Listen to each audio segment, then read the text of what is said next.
Okay, it's 7 o'clock. I'm going to call this meeting to order. This is the Evanston Preservation Commission. Everyone is here for that? Okay. We do have a quorum. We have 5 members present. Before we get going, I have a little sort of sheet to read that just goes over the process, which we thought might be helpful. Can you all hear me all right? The City of Evanston's Preservation Ordinance empowers this body to safeguard our community's historic, cultural, and architectural heritage. The Commission encourages public participation and affords due process through public hearings on proposed landmark designations and applications for certificates of appropriateness. The ordinance requires commissioners to apply specific review standards and includes the ability to consider economic hardship and special merit as needed. We ask that all members of the public, as well as the applicants present, be respectful of tonight's proceedings and adopt the decorum necessary to facilitate impartial discussion and debate. We ask anyone who wishes to address the commission to sign in and indicate the designation or application to be addressed. The chair of the commission will ask staff to read each case into the record. Once a case has been read into the record, the applicant presents an overview of the proposal, including evidence and testimony that support the applicable standards to be met. The commissioners will then ask questions of the applicant. Following the questioning period, members of the public may speak toward the application, keeping their comments to 3 minutes or less. Following public comment, the applicant will have the opportunity to rebut any evidence or testimony against the application as it relates to the standards for review. After all parties have had a final opportunity to make objections or corrections, the commission closes the record and proceeds to a motion and deliberation of the proposal. A simple majority of the quorum present is required for a motion to carry. And can we move forward? And in that case, we shall start with the first case, if staff could read that into the record. First item of new business is 1218 Forest Avenue in the Lakeshore Historic District. It's also an individually registered landmark, case number 23 PRES 0009. Morganti Wilson Architects applicant submit for a certificate of appropriateness to construct a 2-story addition to an existing detached 2-story accessory dwelling unit and ground floor garage. Applicable standards, construction 1 through 5, 7 through 8, and 10 through 15. And I believe, John, you'll be presenting? Good evening. I would like to introduce the homeowner. She's here as well. Hi, my name is Jennifer Matthews, and I'm the homeowner, and I'm very excited to be here. I'm here because we would like to expand our coach house for my wonderful parents who are here tonight. We'd like to expand it to make it more comfortable for them for many, many years to come. Thank you. Yeah, so thank you very much and good evening. I'm John Potter. I'm a partner and architect at Morganti Wilson Architects here in Evanston. So good evening and thanks for the opportunity. As we discussed, we're proposing an approximately 800 square foot addition. It's 400 square feet per floor. Is there a way to advance the drawings? Is it, do I use, oh. Okay. That's all right. This is a good start. Thank you so much. So we had the pleasure to present the original renovation of this coach house in 2014 for the previous owners. Since then, Clark and Jennifer Matthews have bought the house, and we've been discussing with them in addition to the north side of the existing house. And one of the things that we'd like to do is take advantage of recent changes to the Evanston Code that allows for a 1,000 square foot accessory dwelling unit. The existing unit is about 600 square feet, and with the addition, we'd be at about 1,000 square feet. Currently, it's a 1-bedroom unit. We are proposing basically an additional living area, a residential elevator so that their parents could age in place in the house, as well as an additional powder room.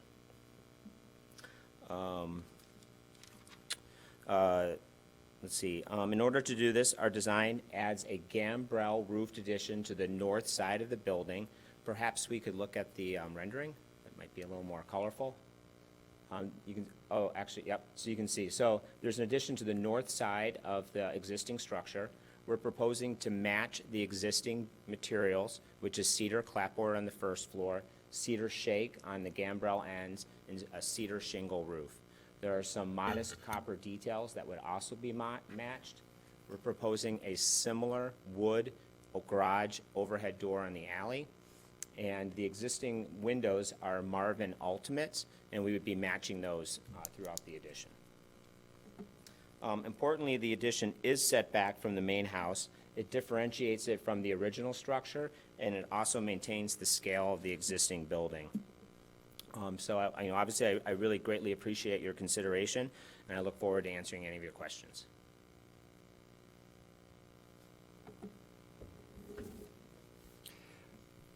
I just, did you sign in before the homeowner? Did you sign in? Okay, thank you. Questions from commissioners?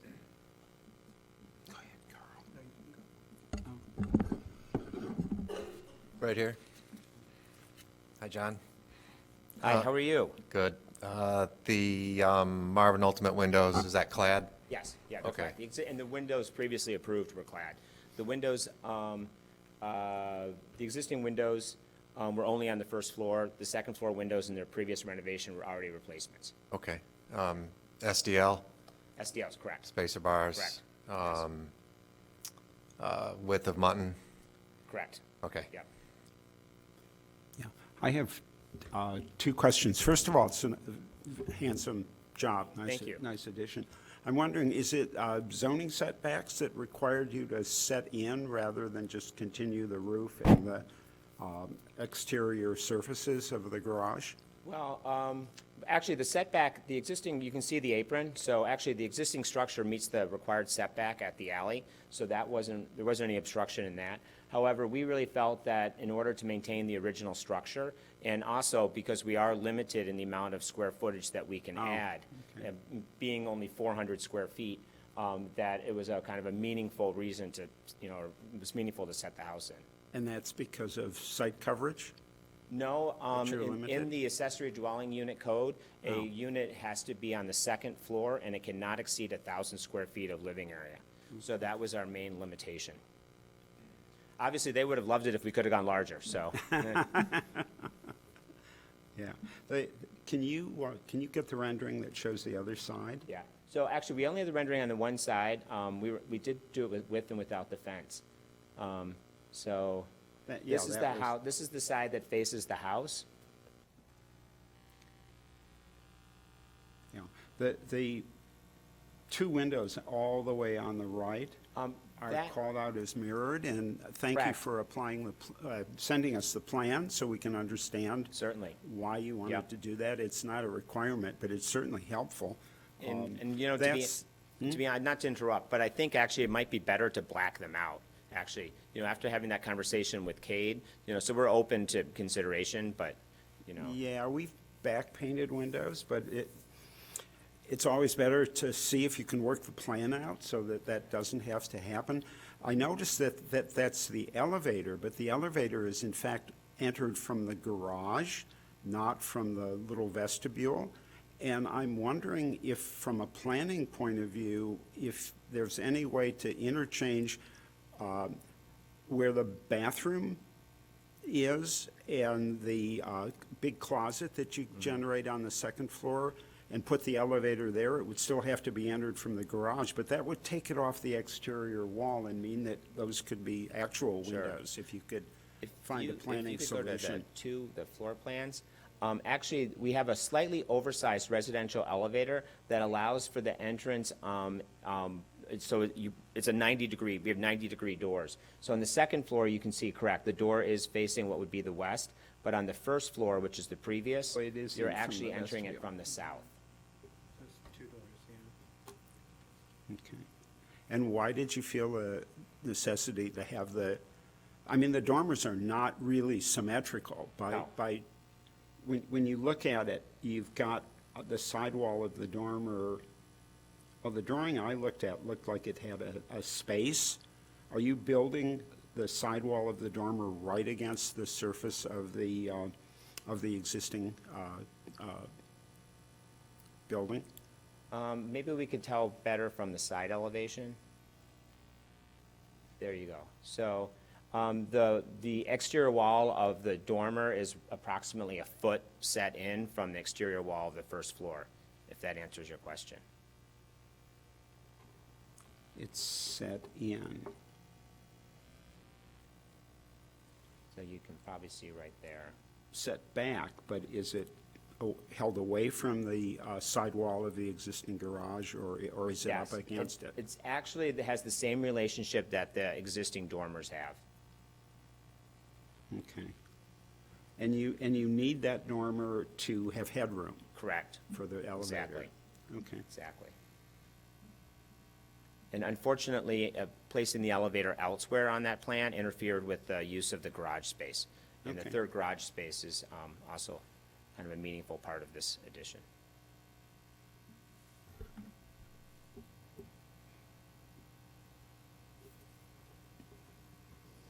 Commissioner Cohen, you were referring to the left to right position of that dormer in terms of its proximity to the end wall of the existing. Sure.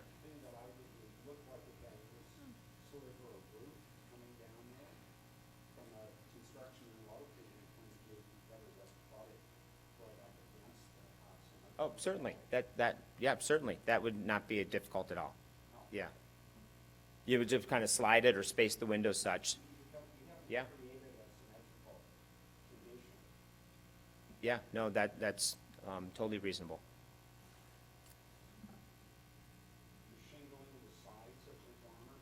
To match the existing building.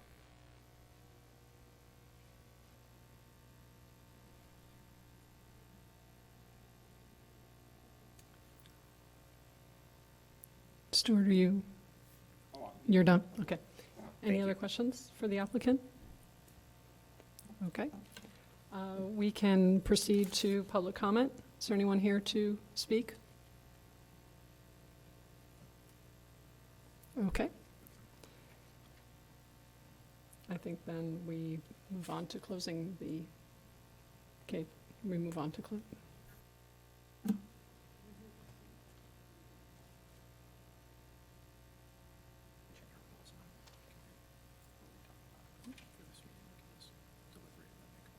You want to do that? Okay. In that case, we will move on to deliberation. Thank you very much for the presentation. Commissioners, you want to talk about anything else together? Really just if, Stuart, do you feel that we want to make a motion that's subject to that butting the dormer up against the existing end wall, or leave it as a suggestion? I'm not doing well tonight for some reason. Yeah, no, it was just a suggestion. I would think that if you really try to have a foot of roofing in there and try to flash that condition that it's going to leak at some point in the future, be better to just make it contiguous.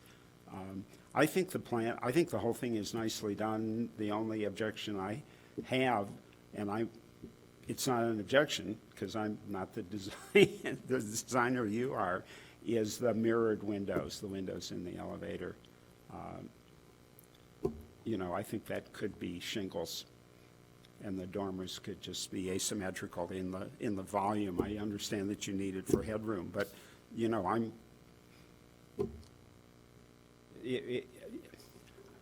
not going to object based on that. If I'm not mistaken, it's facing the house, though, right? It's not visible from... Yeah, you probably can't see it anyway, yeah. Anything else? My only comment was that I appreciated the way that the addition is slightly subordinated to the main coach house, just to kind of allow the original character of that part of the coach house to remain. I have to say this.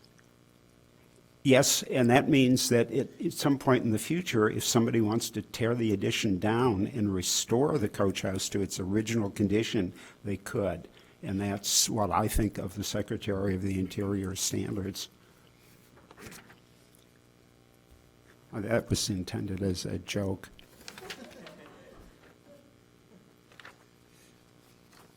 Does anyone want to make a motion? Sure. Go ahead.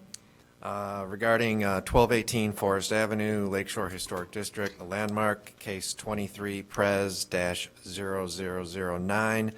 I move that we submit for issue a certificate of appropriateness to construct a two-story addition to an existing detached two-story accessory dwelling unit and ground floor garage, applicable standards, construction 1 through 5, 7 through 8, and 10 through 15. Second? Okay. Carl seconds. All in favor? Aye. Opposed? Abstain? Okay, motion passes. Thank you. Could staff please read the next case into record? 2306 Harrison Street, an individual landmark, case number 23 PRES 0010. Hauser Architects applicant submit for a certificate of appropriateness to demolish an existing single-story rear volume addition and construct a new 2 1/2 story addition at the home's rear and side volumes and alter the home's fenestration at the west elevation. Applicable standards: demolition 1 through 5, alteration 1 through 10, construction 1 through 8, and 10 through 15. Who is here to speak on behalf of this application? My name is Mike Hauser. I'm the architect for the homeowners. Okay, did you sign in? I did. Thank you. Go ahead.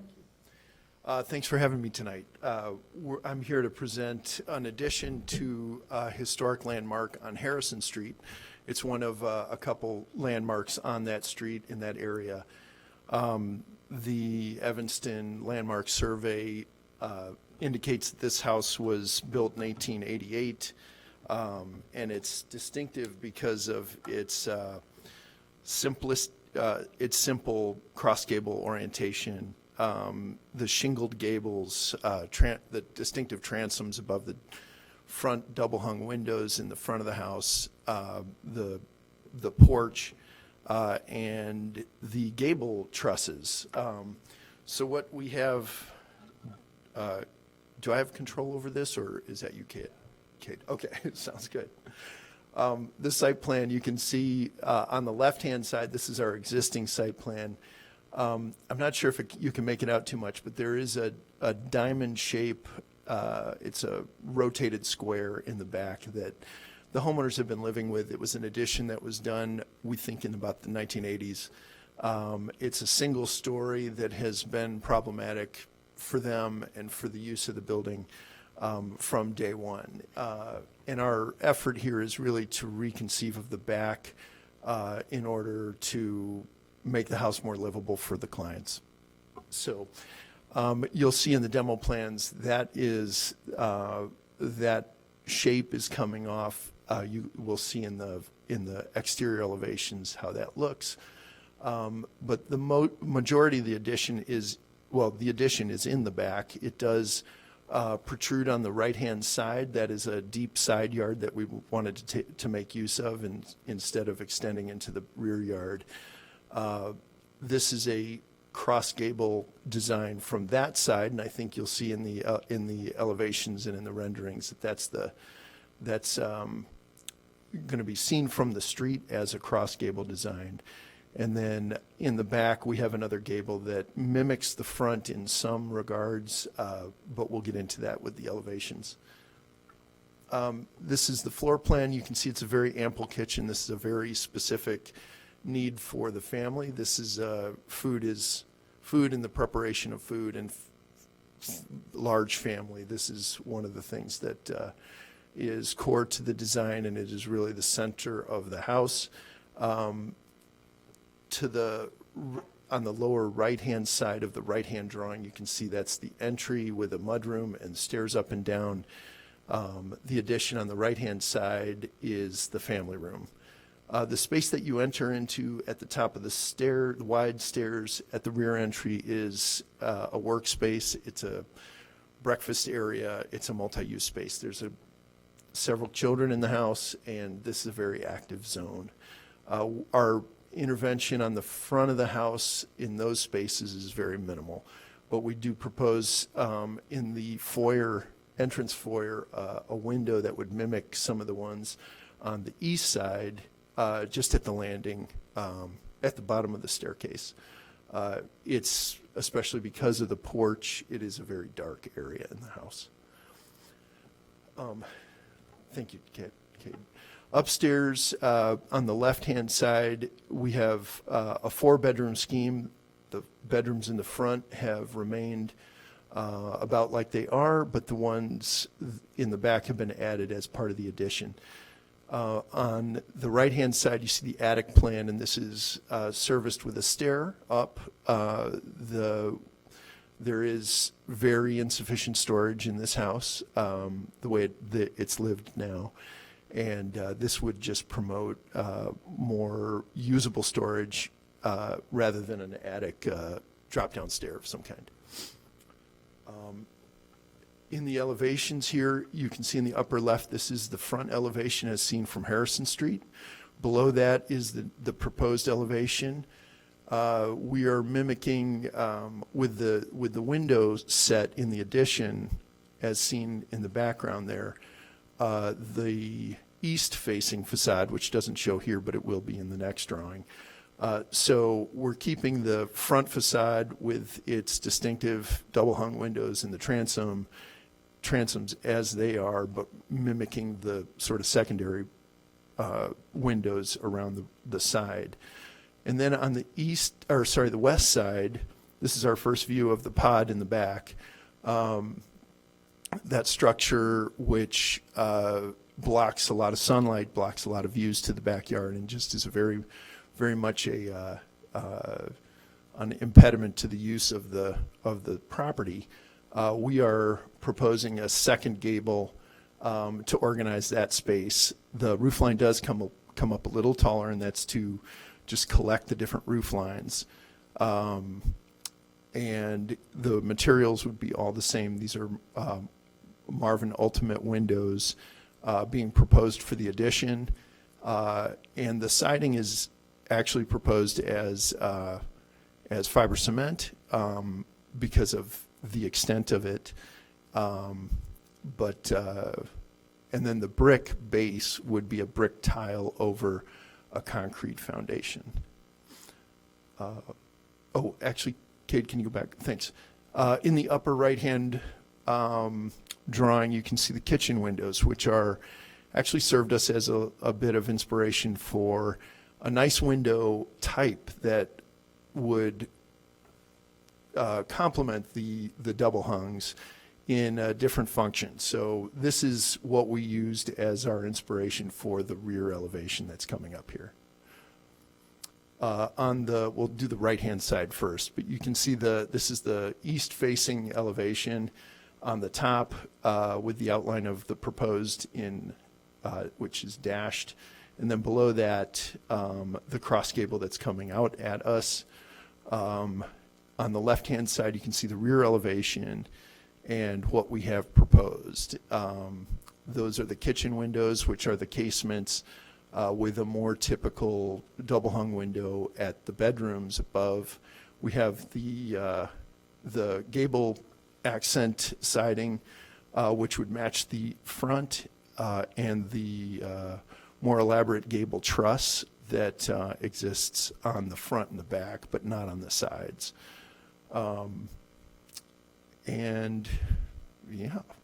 have a rear entry door, which you can see it's a little small, but the canopy would be bracketed. It would be a metal bracketed, a metal canopy with brackets of wood, and that would serve as the entrance to the stair.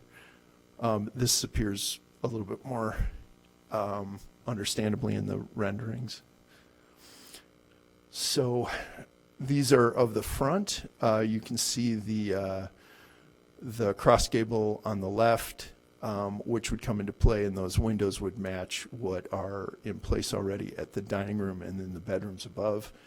And then on the right-hand side, the second gable that stepped back from the west elevation. And then in the back, you know, one of the lessons from the pod is what it does to the design of the rear elevation if we're trying to keep that shed dormer. I noticed that on the historic preservation dossier there, it did mention a shed dormer, and I assume it's talking about this.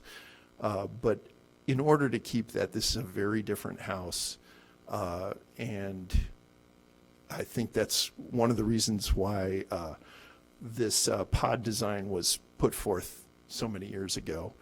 And with that, I look forward to your comments. Thank you. Thank you. Is there anyone here to speak? No.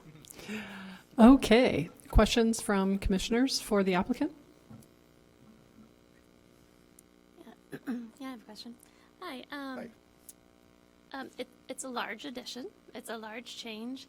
And with that in mind, can you walk us through the construction standards that are applicable and how your design meets the standards for construction in particular? Sure. Can we go back to the floor plans? So the house is a fairly simple rectangle. And believe it or not, the addition has been conceived of, at least the cross gable has been conceived of as a simple rectangle. We're working with existing foundations as much as possible and bearing lines that are within the house already. Beyond that, the spaces are organized just more for the family's needs and a contemporary need. If you go to can you go back to the site plan? And the kitchen in the existing house is, well, I'll just say the back of the house needed a pretty full overhaul. With what we're doing, we're trying to maintain all the dimensional similarities that are, all the dimensional criteria that are up front. So that gable that's in the front, that we were using as kind of the module of what our gables were around the rest of the house. I think this has lent itself, to the framing of the siding, which is with the corner boards, which is also working out and providing us with some of the spaces and dimensions that look very similar to the rest of the house, whether it's the gable and the siding that's up there, or on can you go to the elevation? Sorry, Kate. So, for example, the gable in the lower right-hand drawing, we have the triangles that are created on the sides that give us an opportunity to kind of further express what some of the strategies were in the original design. So, at least if this is the original design, those little triangles to the right and to the left above the porch, that's an area where they used shingles. So we've tried to be conscious of that and tried to utilize that strategy where we can, as well as others. So, Beth, did you mean to actually go through the standards? I would appreciate that, but there's a couple that I'm just kind of stuck on. Sure. With how the design meets the standards. Do you have a copy of I these? do, thank you. Yeah.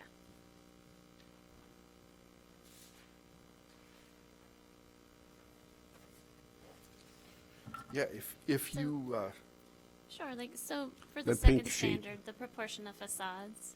yeah. So the proportion of the facades, we're using the vertical siding to break down those, like, for example, what we're looking at with with the west elevation. We're trying to keep that secondary gable that's behind the initial one as of a similar proportion by using that vertical. I suppose we could play with that siding to the right of that in order to really accentuate that. But I believe I have tried that, and I think it was, a little bit lost. On the left, at the front elevation, boy, these are small drawings, but there is a band, between the two windows that continues around the whole house. And that helps to, thank you. That just helps to break down the field as much as possible in about the same proportion that's going on in the front elevation. The roofs are of the same slope, except for the roof in the back. We have in the east elevation, which isn't going to be much of a prominent elevation, at least in how you can see it, but we do have that datum set by the division between the lap siding and the shingle siding above. The gutter line is intended to be continuous. We've worked hard to get that to work out, so that we don't, so that the roof line isn't jumping up and down too much. And then, everything's collected with the brick at the bottom.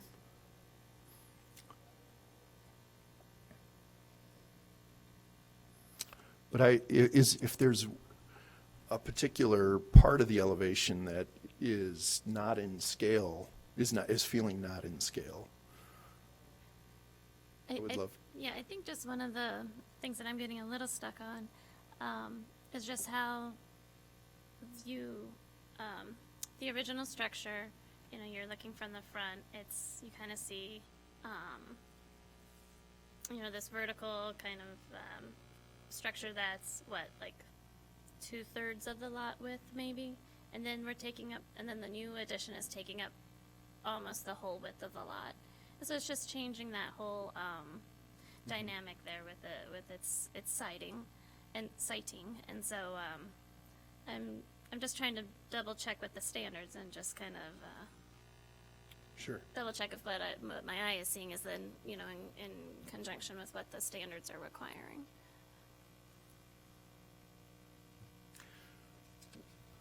Sure. I would defer to the model on this one, because it is, Where's that?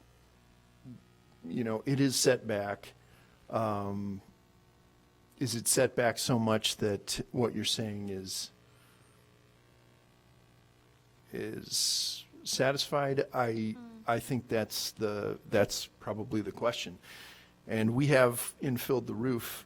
If you look down below, Cade, the image, that the roof has a very odd slope back towards the back, and we have filled that in so it just reads a little bit more solid, instead of tapering back to the backyard.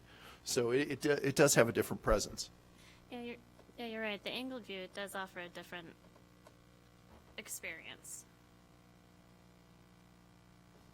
Anyone else? Questions on the standards? I just have a question from viewing it from the north elevation. The cross gable addition ridge is higher than the existing house. Is that because of headroom or whatever is in the third floor? Yeah, it's a combination of the floor plan as well as, keeping the gutter line continuous. Are you matching the roof slopes? Is that why the cross gable is higher, because you're wider? Yeah, with the because we're same roof wider on slope? that, on the cross gable.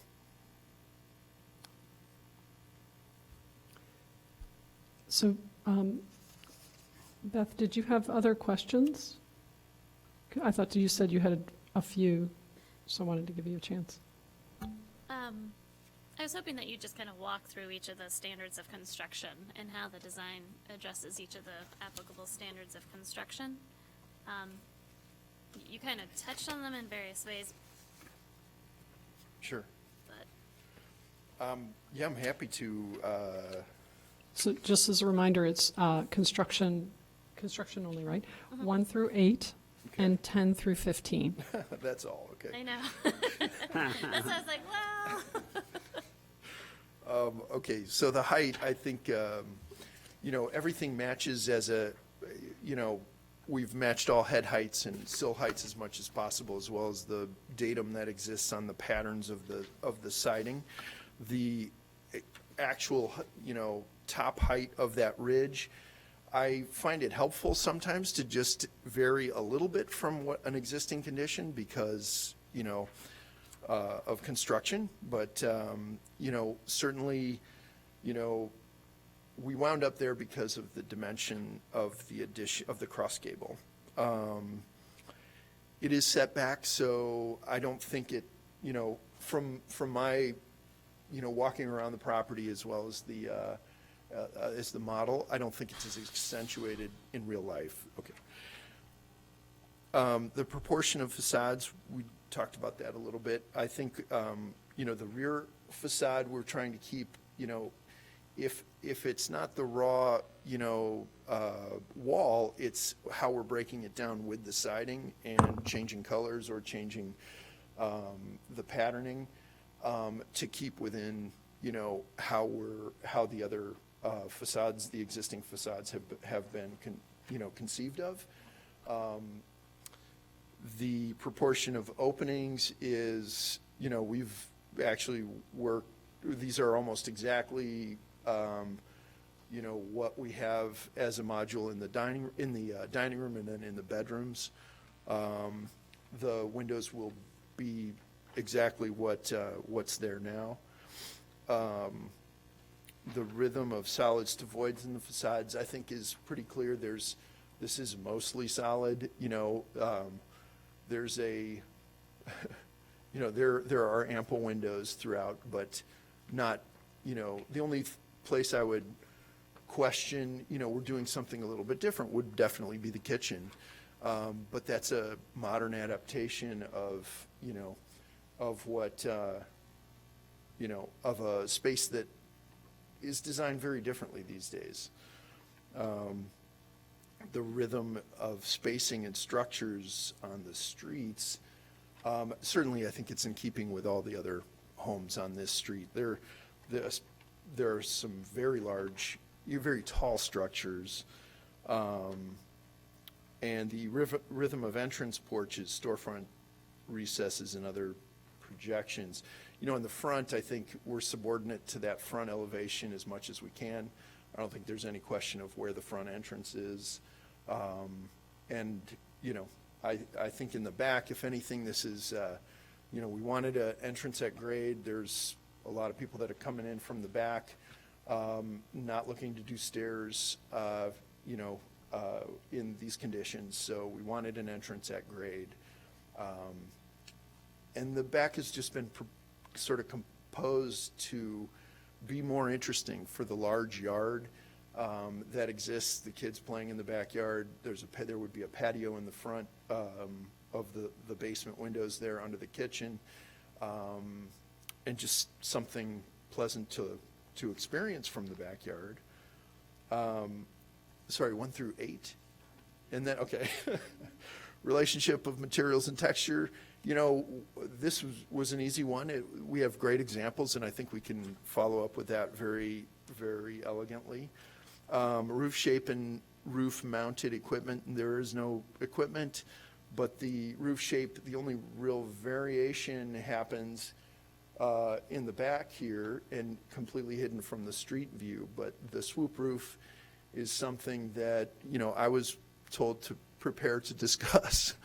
You know, it gave us an option of varying the dimensional program on the second floor vis-a-vis the first floor, and to create the shed dormer up there. I thought, again, we were just sketching and designing, and this is a space that allowed us to have our cake and eat it too, at least in terms of plan and a pleasant design from the back.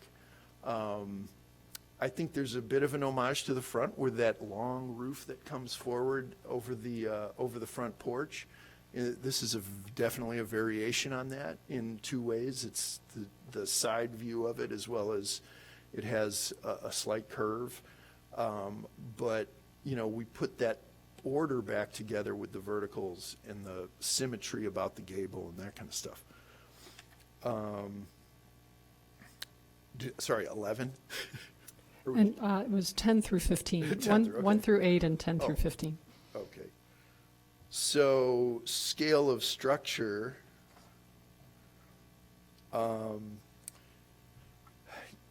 This is probably, yeah, that's what we're looking at is, this is probably the most difficult one on this list. I would look mostly at the east facade there and the west facade, and that bulk as, you know, that's the majority of the house, but when, you know, I don't have it dashed in here, but that old addition, you know, the massing of it was chaotic, and this is a little bit more, well, I would hope a lot more cleaned up. This is a lot more ordered and practical for waterproofing, for space use, for all those things. We don't extend as far back into the yard as the current addition does. So there is that. Directional expression of facades.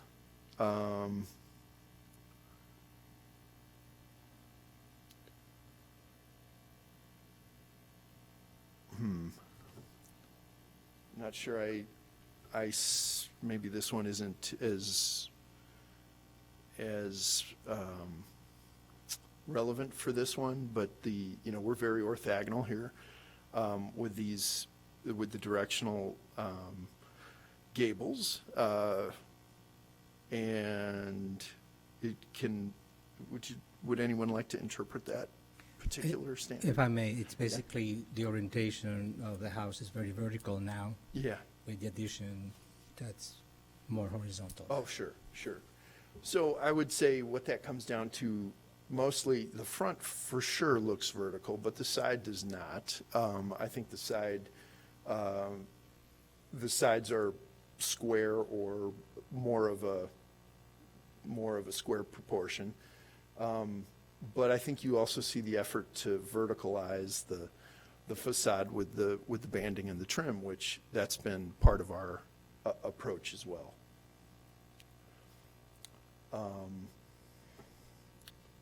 And then the back certainly has a very vertical feel to it. Original qualities.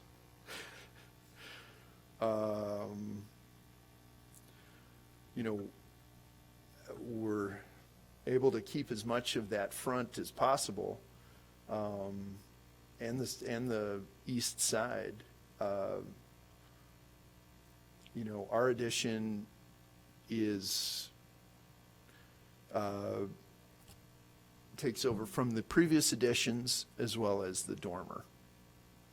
But otherwise, I think it's, you know, it's about exactly where the original structure ends.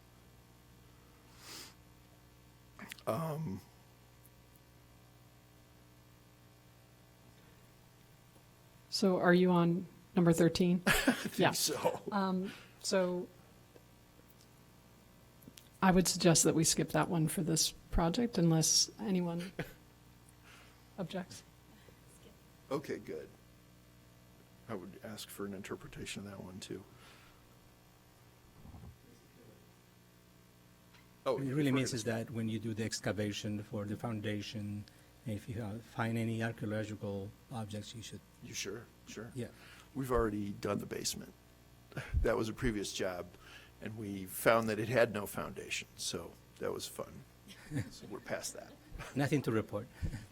But if it's over a burial site or something like that, you have to, but anyway, we're agreed, we're not going to ask him to respond to that right now. So then it would be 14 and 15. Okay, for innovative design. So, yeah, I remember this one from previous proposals. You know, I think we've felt a bit of latitude to design the back and provide, you know, something more interesting there that is more receptive to the homeowners, that is more responsive to their lifestyles. But still, still utilizing all the same materials and window proportions and such. And then new additions, yeah, I do think, when we tease out where the original structure is, this is going to be something that it's not going to be easy, but, we are using, for example, the west elevation there, that roof line will remain as is. And that will be at least a vestige of the past in the original for that.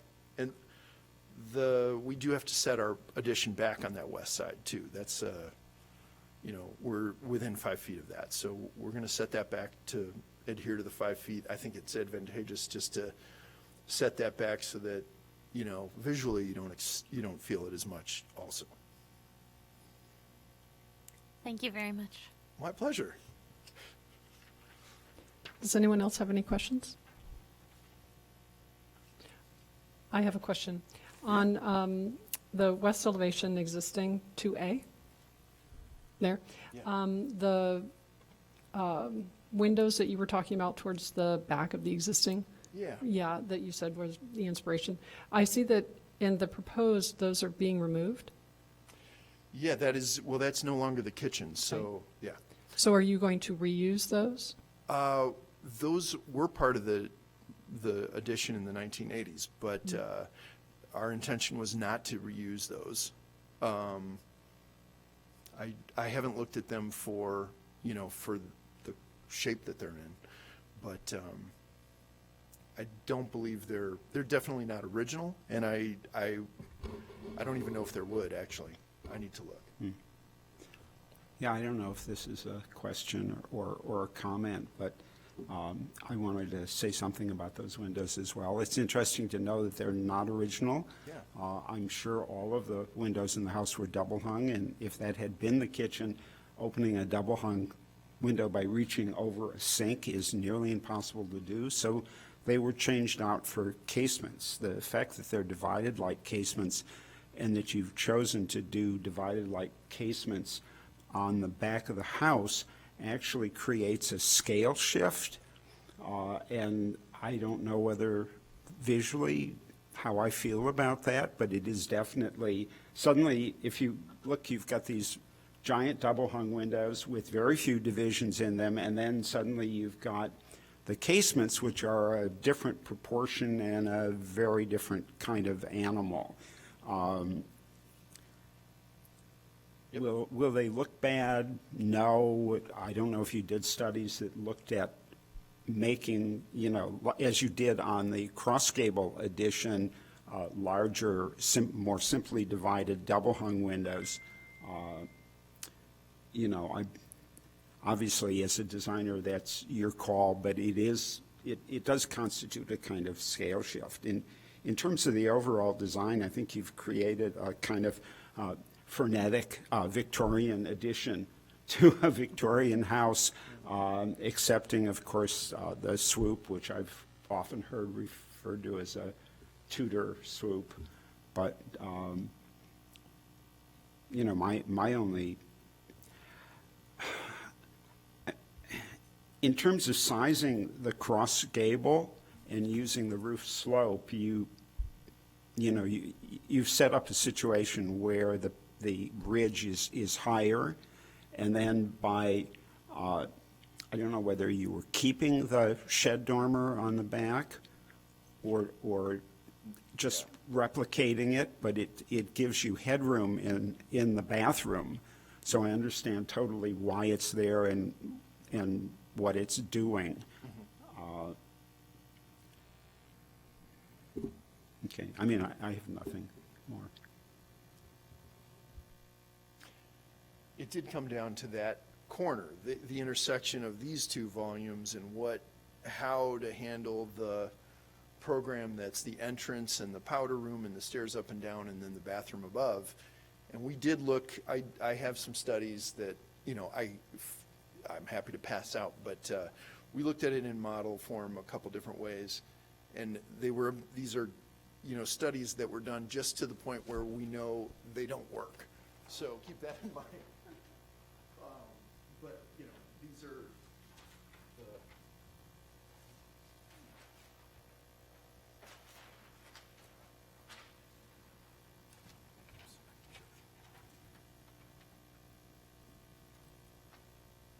Those are just, milestones in the design process of this whole thing. And it really did come down to that elbow. And that's when I think I decided let's just design it from the backyard. Let's just look at something interesting and see how we can, adapt the forms and the space requirements up above, so that it's not this rigorous tower that has to, that you'd have to squeeze program into one, and it wouldn't be big enough for the other floor. So it looks to me like options A and B that you put before us have a more closely matching roof slope on the rear gable than what we're seeing in the submission. Exactly. Okay, and was that in order to achieve the swoop? That's where it just wasn't looking right, and when we introduced the swoop, then we were starting to see more activity there and more of a responsiveness. And the difference between those two, I think one has a projected second floor a little bit. It doesn't show very well in that view.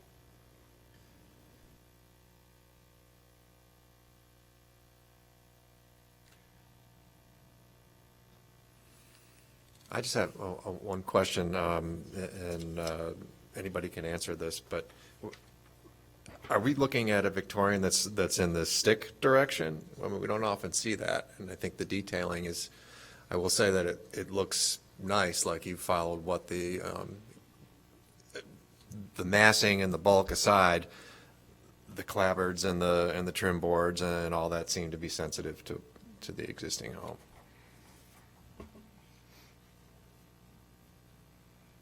So often the stick style will have more shingle articulation, which this does have, and the roof form that is similar to what we're seeing here, lots of gables and stuff, if that's what your question is.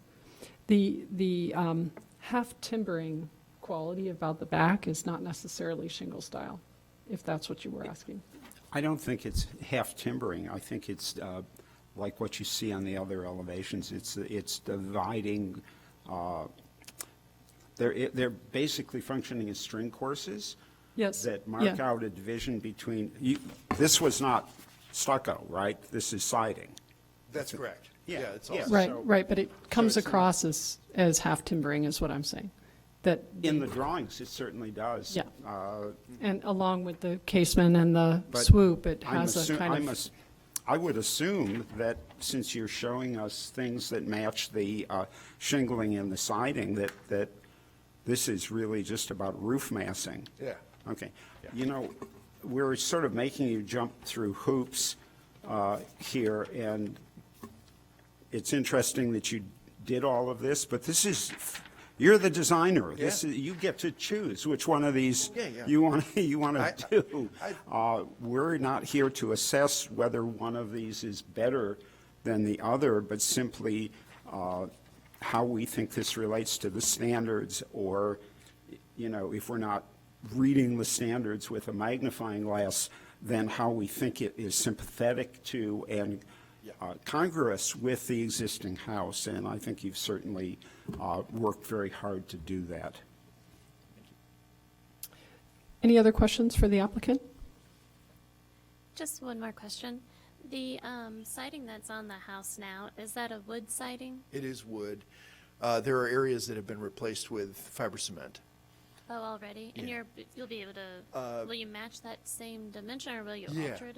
Yep, You- everything will be matched in profile and in dimension and texture. It's very simple, but it's really that triangle up above the porch that's set back, it's in the that's all been replaced a couple of times. It's just a bad location for rot. Thank you. Sure.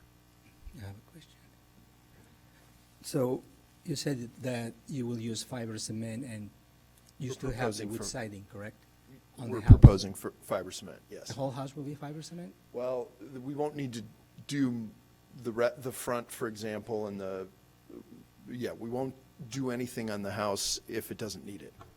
Okay, so basically, the comment I have is that, you know, the fiber cement is flat versus Yeah. the siding, the wood siding is metalled. So the profile would not Yeah. be the same. I think maybe you're referring to the exposure, which may be I maybe was, larger yes. too, because Yeah. the maximum space is 3.5 inches, and I don't know what's the spacing in between the boards here. Well, we will work to achieve a match with you'll see the product before we continue. Yeah, it has its limitations, the fiber Yeah. cement. Carlos, as long as you rip the siding, it's a lot of work, but if they rip the siding the lengthwise, can they achieve narrower exposures? But if I know you- one of the issues with the hardy board is when you rip it, I think it voids the warranty, which is one of the bigger issues for a lot of people. But I do think that that's one of the advantages of the SmartSide product is that you But, can. I mean, if you use a starter board underneath the first shingle, then, in fact, as they lap, they are angled like a tapered shingle. You know, I mean, I drive around, I can't tell the difference looking at fiberboard from wood siding, frankly, unless I go up and tap on it or examine it from a few inches away. I mean, in general, I think that fiber cement is becoming more and more acceptable, particularly new construction and additions that are not so kind of intertwined with the existing. I think that there is no clear difference when you see the elevations, you know. But at the same time, you have setbacks. It's not on the same plane. Right. So I can see that as an advantage to the project. So I find that I now need to ask you a question about this.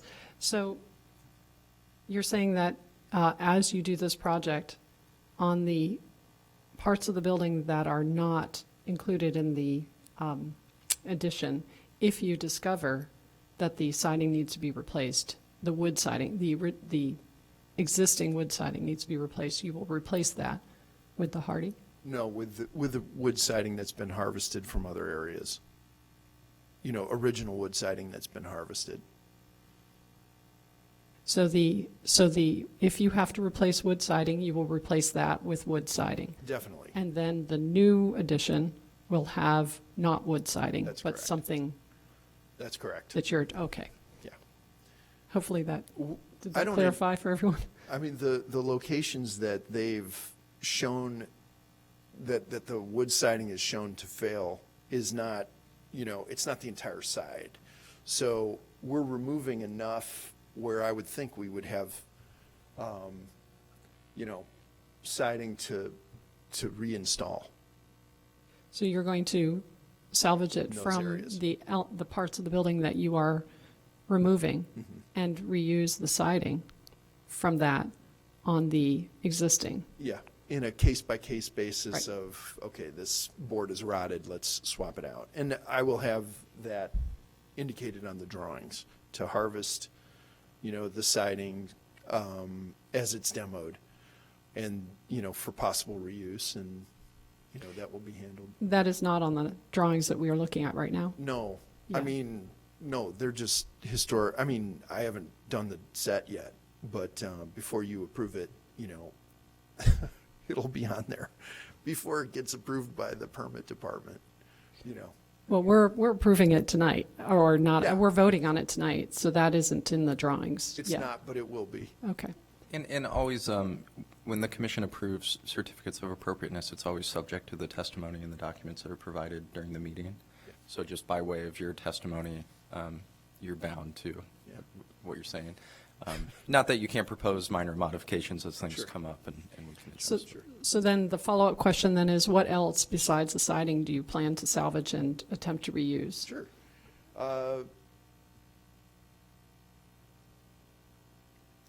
You know, can we go to the original rear elevation? Nothing comes to mind. You know, the addition below the, you know, the pod is an addition. The rear part is an addition. The stairs are obviously an addition. And everything in that dormer, the siding, the corner boards, you know, if they're in salvageable shape, that will all be saved.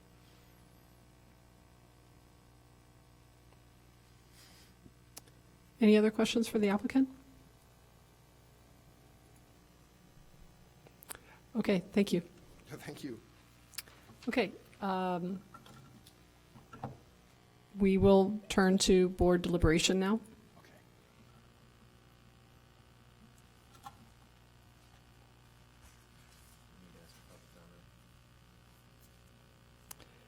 So I asked for public comment. Did I ask? And nobody signed up. We did receive 2 letters that were included in the packet that were in support of the project.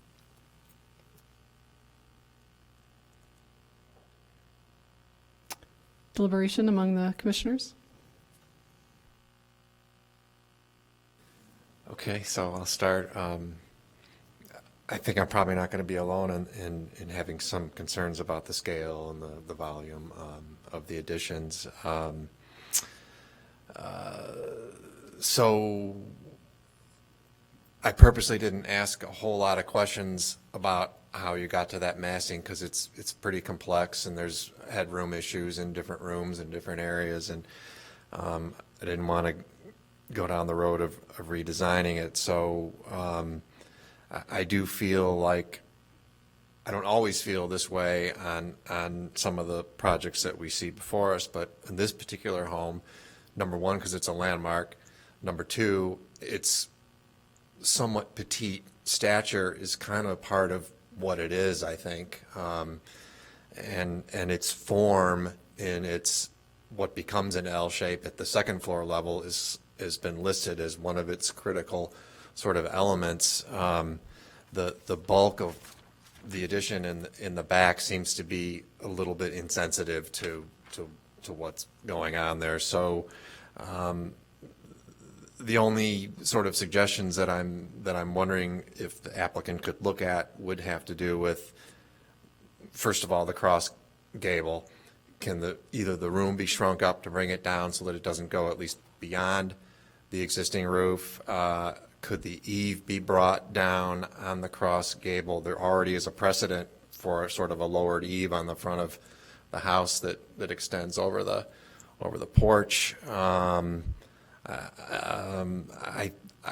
like that he's matching the pitch on that cross gable. Just anything that could be done to bring that down. And then I think if that happens on the bedroom family room side, does it mean that you don't even need the cross gable to go through on the opposite side of that wall, and it could just be the rear gable extending out to the original side gable? So that's just my little bit of suggestions about where I see that going. I also wanted to say that I prefer some of the alternates rear elevations that we looked at, where the rear facing gable had the pitch truer to the existing pitches, and the swoop, it does make me think more of Arts and Crafts and Tudor, but I'll have to admit I'm not an expert on this kind of Victorian that is leaning in a stick direction, so I'm not necessarily opposed to that. I kind of want to know a little bit. I want to think about that a little bit more. So that was a lot.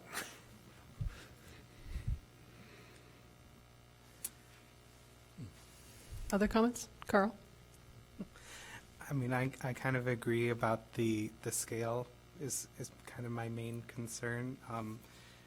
Also, I mean, I do appreciate that there was effort to, on the west elevation, I mean, there's wood trim added where the old kitchen window was to like bring some symmetry to that elevation. And yeah, I do agree matching the roof slopes is nice, but I think that also is what contributes to the ridge line being higher than the original roof line of the ridge line of the house. And I mean, I agree with what you said. I mean, it kind of is a petite house, and it's kind of hard. I mean, it is a rather large addition to a small house, and I do think they did a good job, I think, of trying to add a large addition to a small house. It's just, yeah, I mean, it's a difficult thing to do from the front elevation, but I don't know. It's just, so yeah.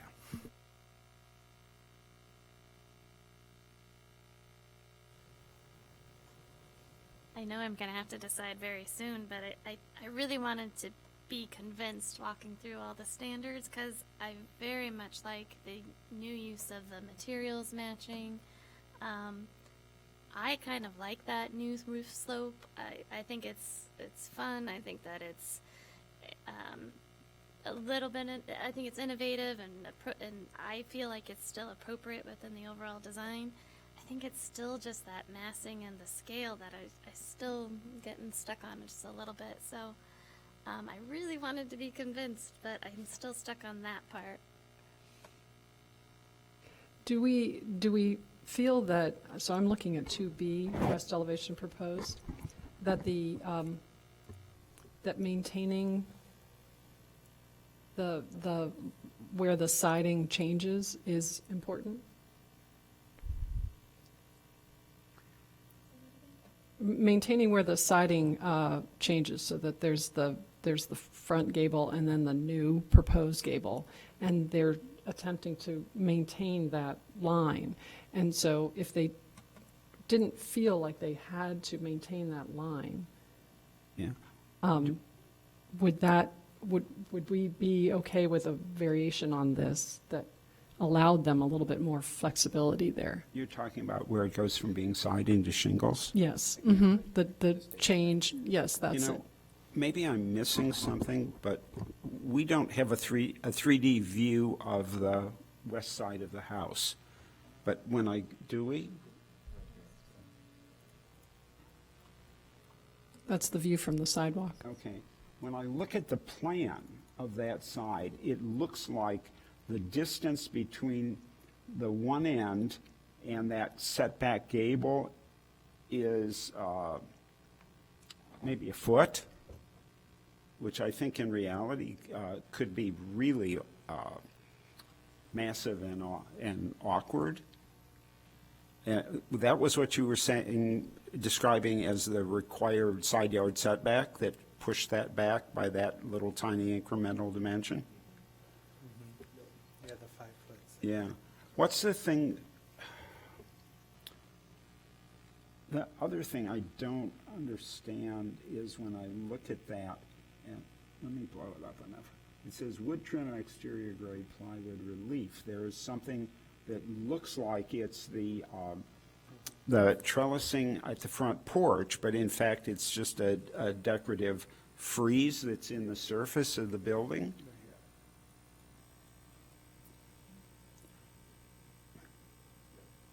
Yeah, I mean, some of the decisions, again, for me at least, when I look at them closely, are things that I would question whether or not they're really going to work the way they do graphically. You've got the stair going up there, and I'm wondering, I mean, the easiest thing would be to somehow, as John was suggesting, figure out how to narrow the width of the family room, which it doesn't look like it would hurt the master bedroom because you've shown closets along those two walls anyway, so that in fact the ridge of the cross gable is at the same height. And then what would really simplify the thing and clean this up would be to carry the front, I don't know how to point, but the front eave line, which intersects the, I don't know how to describe it. Do you have a pointer? Here. Here. To carry that line across and make this all, you know, all roof. But then I think you have probably a headroom problem with the stair going up to the attic. So I just noticed on the attic construction plan, that primary bedroom is actually a two-story space. It's a vaulted, so it's not actual storage, it's not a floor with like more storage space, so it's, I guess that head space isn't an issue in that room, so. For that room, That would yes. be a nice feature.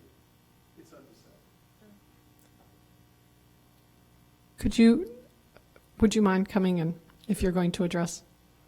Well, you know, if you look at the way the stair's going down, it might actually work without the cross gable carrying through, but Can we give the applicant a chance to respond to? Yeah, the gable, or the vaulted ceiling in the main bedroom is undecided. We showed it probably two different ways. We haven't decided, you know, what they want to do there yet. It's either going to be open or storage for the attic.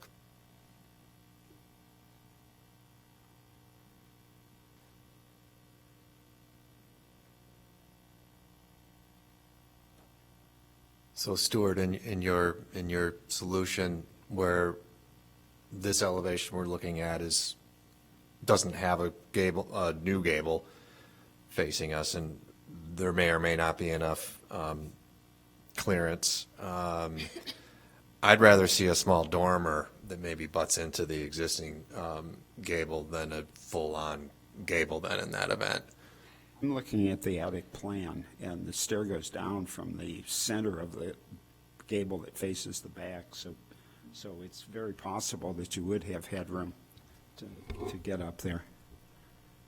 I don't know, you know, are we asking this gentleman to do major redesign on this? We could suggest a continuation with some thoughts about how to perhaps reduce, or what, not how to, but which aspects could be reduced. So I would like that, and then I would reiterate reducing the bulk and volume of the addition, perhaps to the point where the cross gable does not exceed the height of the existing roof peak. Perhaps the cross gable does not extend into the elevation that we're looking at here. If you need to add a small dormer, that would probably be more amenable to me. And then I just want to qualify this as, I don't see this as a major reworking. I think there's a lot of things that are really nice about this solution, particularly the detailing. I don't know if fellow commissioners feel the same way. I prefer the rear gable pitch to match the existing. It's too steep in my view. I don't think it needs the swoop, but I'm not going to put my foot down on that. I think I would probably reiterate what Stuart mentioned about the casement windows on the back. I probably don't feel super strongly, but I think it probably would be better reading as double hungs, even if they were just simulated and they were in fact casements. I don't know if anyone else wants to add. I mean, I agree with where you're going. I mean, if you're going to put so much effort into matching the roof slope on one facade, I think you should be consistent on all facades to match the roof slope. Yeah, that's what I mean, I agree with that, so. So we're talking about the standards for construction, numbers 8 and 10. 8 is roof shapes, and 10 is scale of the structure. Thank you. For me, I find the quasi-Tudor feeling in the back a little bit inconsistent with the rest of the house. However, if that were the only thing about this that was causing any sort of discussion, I would not vote against it. So the situation that I see is that there are multiple things, and the scale is the biggest one. But you might get more response the next time if there was a little bit more reworking in the back. Would everyone agree with that? I mean, yes.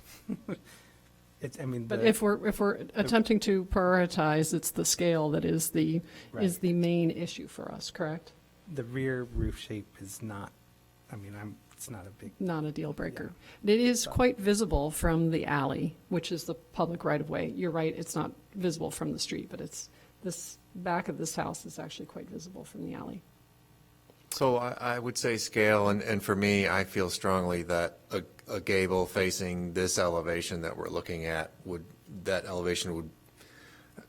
I'd like to see it toned down so that the existing home was the more dominant element on that elevation. So not just scale, but removing the larger gable element there. So that would be construction number 12, original qualities. Thank you. So, thank you, Kate. 8, 10, and 12 in construction. So, John, would you be open to working with the applicant if there was Sure. answering any questions Sure. in between? Absolutely. Do you feel that you have enough feedback from us? I absolutely do, thank you. Yeah, and much of what you're saying is stuff that we've been internally, wrestling with as well, so I appreciate it very much. Okay, so we need to do a motion to continue? Okay, does anyone have a motion to continue? I'll make Go ahead. a motion to continue the case for our 23 Pres 0010. What was it, 8? The condition is to address conditions for construction standards 8, 10, and 12. Do I have a second? I'll second. Is that John or It was John. John? All in favor? Aye. Aye. Aye. All opposed? Abstain? Okay, thank you. Just a question. Do you need more time than for the next meeting to address these issues? We didn't have a date. That's the TV, shown as the TV, I think I've drawn most of what you're talking about already, so Okay. I should be able to just put it back together. Okay. Yeah, thank you. Okay, can staff please read the next case into the record? 1030 Dempster Street in the Ridge Historic District, case number 23 PRES 0014. Siamak Mastufi, owner and architect, submit for a certificate of appropriateness to alter the front, rear, and side elevations fenestration with replacement of non-divided light wood double-hung windows in existing and new openings with non-divided light clad wood double-hung windows, replacement of a front elevation set of wood French doors with a clad wood picture window, and replacement of wood front and rear entry doors in existing and new openings with fiberglass entry doors. Applicable standards, alteration 1 through 10, and construction 3, 4, and 7. Okay, the applicant, what's your name? Hello, my name is Siamak Mostofi, and I'm, like Kate mentioned, I am the applicant as well as the architect for this one. Have you signed in? I signed in out there. Wonderful. Yes. So, yeah, this is our lovely home. We purchased this in 2018. We've been living in it primarily as a single family. It's actually a 2-unit home, originally built in 1891-92 as a single family, but going back to the records, we found permit documents from 1937 when it was converted into a 2-flat. The sort of segregation between the 2 units is really in the front foyer when you walk in the door, and then on the back there's the added sort of porch element for this egress up there. But anyhow, we're wanting to replace the windows with newer double hungs throughout. It's just, after 80 years of being a rental property, it hadn't been maintained very well, and a lot of the windows are not operable, and the sort of effort it's going to take to repair those, I think, is really beyond what can really be accommodated for most of them. We have a lot of rot in the sort of jambs and everything. So we're proposing using, Weather Shield Premium aluminum clad wood products to just basically mimic what's there, and by doing so, we'll be able to remove the triple track aluminum storms that are on there now, that actually I feel like they really flatten the facade. Just basically moving that reflection out to the outer part of the skin of the home. So we'll have more of the depth that's probably there when you just have the double hungs. We going back to the historical center and digging through the documents, the Sanborn showed in 1899 no front porch, but coming around 1920, the Sanborn had a front porch across the whole home. But we saw a real estate photo postcard from 1945 where that porch was already gone. So I think that's the story of those French doors to nowhere right now. They're like, it's a 42-inch drop to the grade if you were to open it and walk out. And unfortunately, they also open in and everything, so there's no proper way to put any sort of fall protection. But so that front facade, we would like to replace those French doors with a picture window. And it's very much in keeping with stuff that's in the neighborhood for that particular home. There's some that are like a symmetrical, not symmetrical, a mirror image of our facade. And I think we've got an example photo. There we go. So that home there has the stained glass transom, much like we do, and we'd be maintaining that. We're actually going to have it repaired. There's some cracks in it, but working with our builder, we'll be removing that, and while they're working on everything else, we'll have it repaired and reset. But we want to replace the French doors with the picture window. I think that's probably one of the bigger changes here on this facade. And then above the entry door is, a wall of siding, and that's where the stairway is to the second unit, which is our second floor. We propose putting a round window on that facade. There you go. It's just I think from both sides, from the street and from inside the house, it becomes like a blank wall that just feels like it needed something. So that's what we were proposing to add there. And then on the east elevation number 1 here, on the first floor, there's a picture window there as well. Right now, that is just I'm sorry, not east, the west elevation. So we need to scroll down a little bit. There you go. That's the demo. So number 1 here on the west side, there's a gray shaded hatch area. So that's a wall right now where that gray shade we want to replace with a picture window. So if you scroll down a little further, other direction, I'm sorry. There you go. So there's a picture window there on that sort of bay that's jutting out from the home that we're proposing. On the south side of the home, the alley side, on this image to the right, detail number 2, you can see there's a 2-story porch across most of that. And the shaded areas that I'm showing are where we're infilling where there was an existing window. And then we have some new windows. So we're moving the door over to clear, some space on the interior, and that door actually falls where there's a current window. And the second story, that door goes away, and we're replacing it with a window. and then we're doubling up a window in the master bedroom there. And that window there, instead of mulling two windows together, we're actually separating, because I don't believe at the time they would have really truly mulled two windows together like we do nowadays. So we've got the same sort of 4.5-inch trim separating those two windows.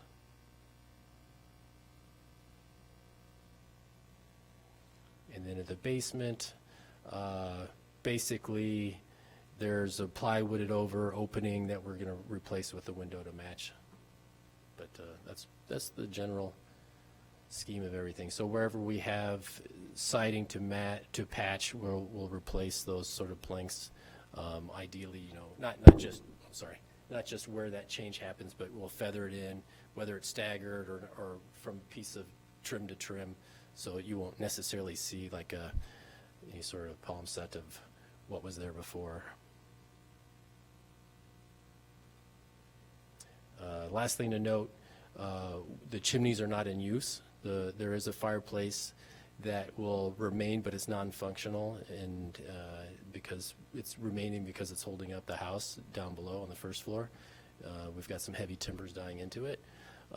But as we go up into the second floor, we're reclaiming some of that space from the chimney, and we're having just tons of leaks. This roof was redone in 2018, but we're still having issues because of the masonry of the chimney. And there's some photos, I believe, in here that show the condition of the chimney. It's just parge-coated concrete over masonry, but it doesn't seem to match the profile from the photo that we saw in 1945. So it's not if you scroll up, there's an image of the one chimney there. That's the one off of that serves the fireplace now. I know it has two stacks there. I don't know what the second one goes to, but there used to probably be like a cast iron stove or something on the second floor. That's not there now. And then there's another chimney at the back of the house that we want to remove too. That was probably for cooking. It doesn't serve anything right now. The house has radiators, and it's all instant hot water direct vent going out to the side of the house, so they're not being used for that either. So we're just trying to tighten up the roof.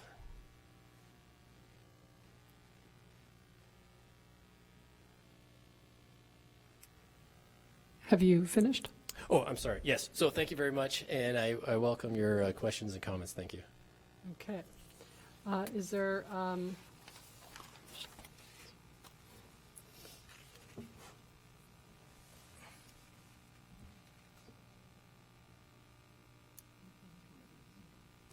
is there anyone here from the public to speak on this? Okay. Then the next thing is for commissioners to ask questions of the applicant. Anyone? Sure. Are there any lugs on the existing double hug windows on the outside? I couldn't tell because the triple tracks are in the way, but I'm sorry, what? lugs? No, there Okay. isn't. No, there's none. I guess one thing I could mention, we do really love the sort of cast iron finger pulls on the windows. We're going to reclaim those and put them on.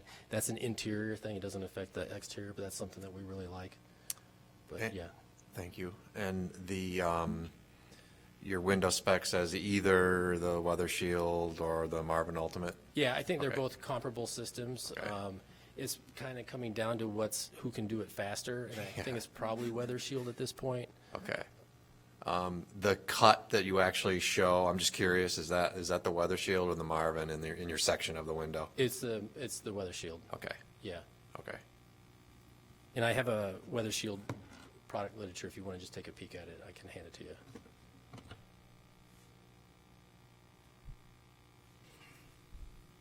Is that it? Go ahead. Yes, since we're talking about windows, if you go to sheet 8 to the east elevation, I'm wondering, the window at the left-hand side next to the porch seems to have vertical divisions in the Oh, upper half. that's a mistake. I apologize. That Okay, should not be good. there. Glad to hear that. Yeah.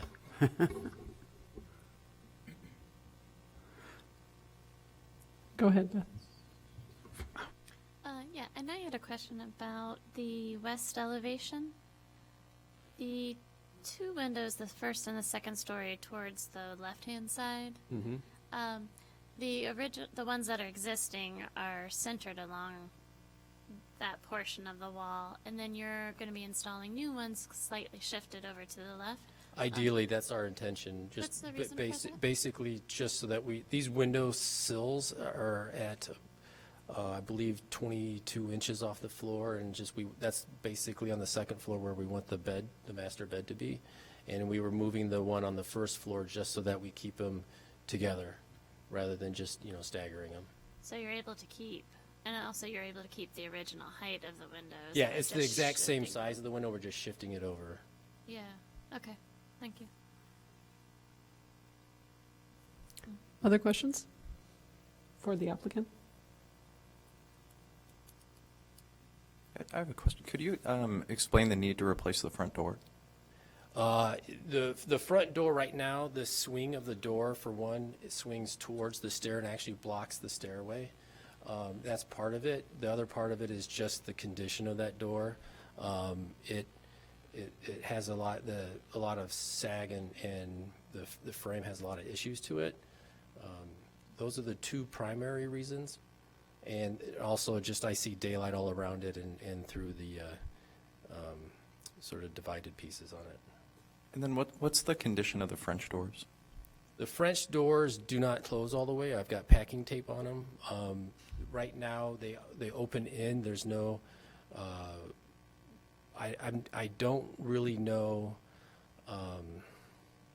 why they were really done, other than the fact that there was a porch there. But it still has the front door. But the condition, we've opened them once, and we haven't actually got them to close properly since we brought them in. But So my question has to do with how much of what you are removing are you going to reuse? of the windows, Any of the- we do including not the French plan to doors. reuse any of the windows, and we have no use for those French doors. On the interior, there are some glass French doors that we're relocating in the space, but these French doors, they were added probably, after the first 30 years of the home, or after the first 10, 20 years of the home. But yeah, we are not reusing those. We don't have a place for them. And then the siding material, I don't know if we are getting big enough chunks off of this to reuse. I don't think there's enough, so I think we would be replacing wood with wood. But the trim, wherever we need to reuse trim, we'll be reusing it. So if we're moving a window over, we'll use that trim again.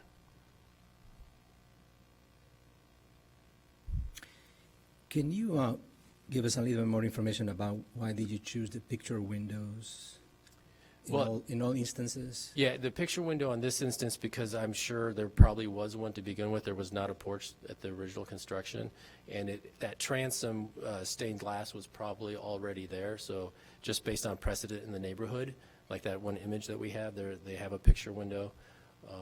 But the other picture window is on the east side facing the neighbor, because we're planning on having a kitchen sink there. And I guess it could be double hung, but it's just not going to ever be opened. And then the picture window on the west facade is the dining room, and I think it's just it was an aesthetic choice. On that, So that's on the that dining dining room right room there. window, would you ever consider just putting a horizontal rail?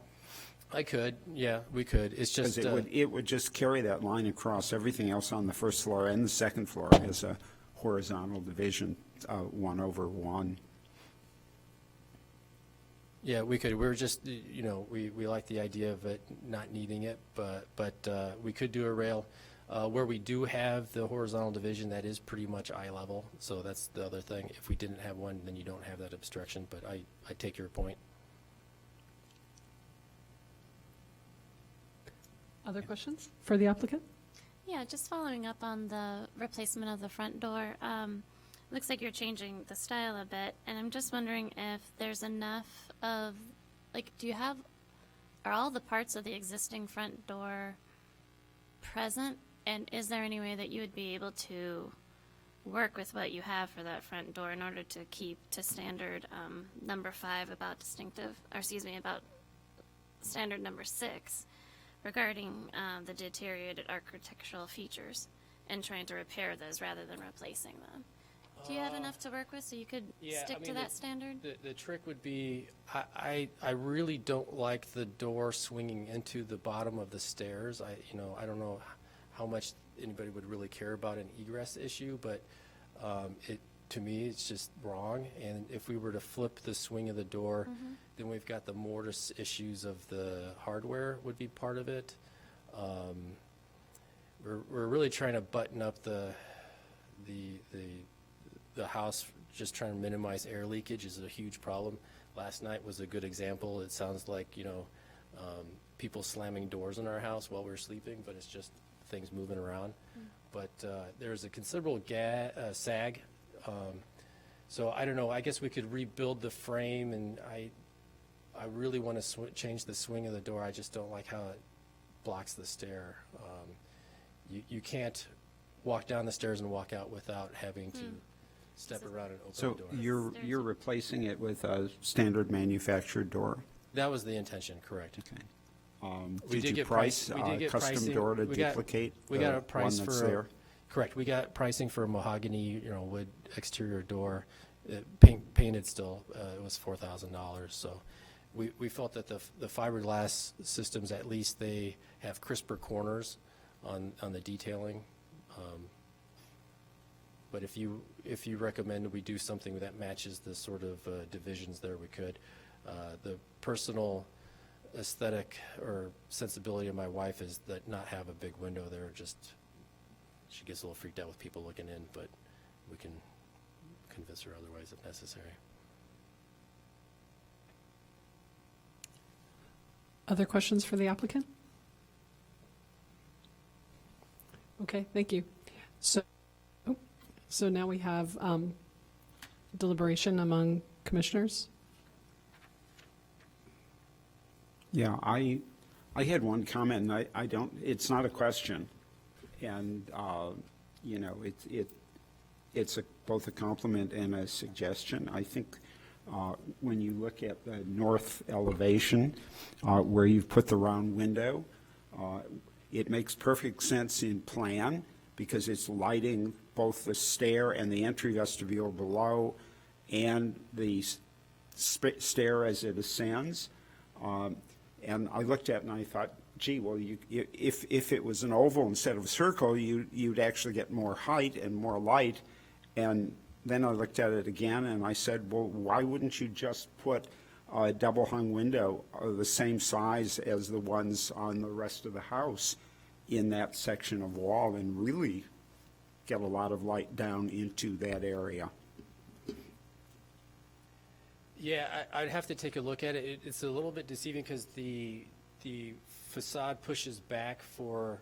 Yeah, the edge yeah. of the roof. The sill would be a little bit above the adjacent. So the sill heights windows. would not match, but, and it's not anywhere you could reach. If it were a double hung, you wouldn't, because it's over the height of the. It could be yeah. fixed Yeah. with a horizontal bar. I think at that point, we just wouldn't do it, to be Okay. honest with you. I mean, I think the round windows feature is probably going to be handsome. It looks a little underscaled, but if it were my house, I'd want to bring as much light into that space as I could possibly arrange for, so just something for you to Yeah, think about. I would be open to making it Yeah, a larger round window. I mean, it's also introducing a new element, vocabulary element that's not part of the house, but I don't think that's necessarily bad. So deliberation among the commissioners?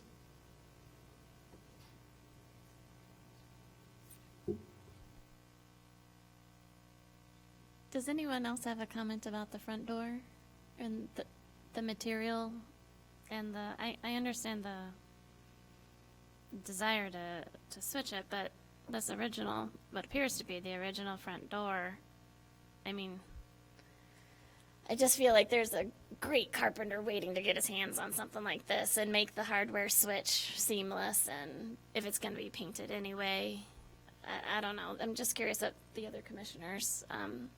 Hey, John, you want to explain to people here who don't build things why doors like that come out and get thrown away? It's probably $4,000 worth of labor to take that door off, to put in what are called Dutchmans, which are large patches that you can rehinge the door into. The mortise lock is an even bigger deal to change, and then you've still got a door which may be slightly out of square, and which, you know, you might have to modify the opening to have it fit. And I don't know about the door that you're getting. I understand that it's that you're doing it because of the economy, but having a new Thermopane wood door made to replace that one, even if it was the same cost as repairing it, and I probably, all of my bona fides as a preservationist go away when I say this, but you get a better product at the end in terms of air infiltration and R value and a zillion things.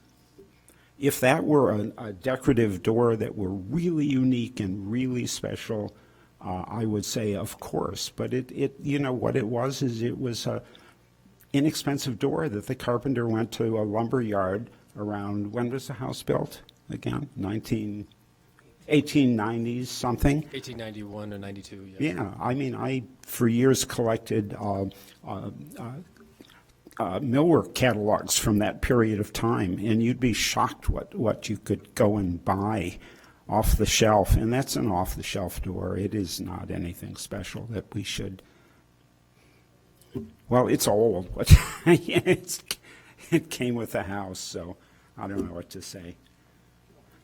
I think when you first raised the issue, I thought in comparison to what we're permitting on the windows. So it's not the same product. It looks a little bit different. It takes an incredible hardship off of the owners and allows people to be a lot more energy efficient. Now the aesthetics are changing on this door, though, so that's where I start to get more sensitive to your comment. He made a good point, though, about security and the glass. He's on Dempster. Kind of balancing your comments and Stuart's, I'm leaning towards the approve the replacement of it. I would also say that this is a contributing building, not an individual landmark. So there is that to consider. I mean, I'm fine with the new design as long as the original door could be donated to like Rebuilders Warehouse, so that if someone wanted to do the work to restore it or reuse it, it could be reused then. I would say the same thing about the French doors as well. There's an opportunity there for someone who wants to have a project to ask this applicant to please donate some of these materials. They may already have that in mind, but it might be something that we could ask. I'm wondering how you all, my fellow commissioners, feel about these picture windows. I'm not sure if in the 1890s there were picture windows like this, if that's what the justification is.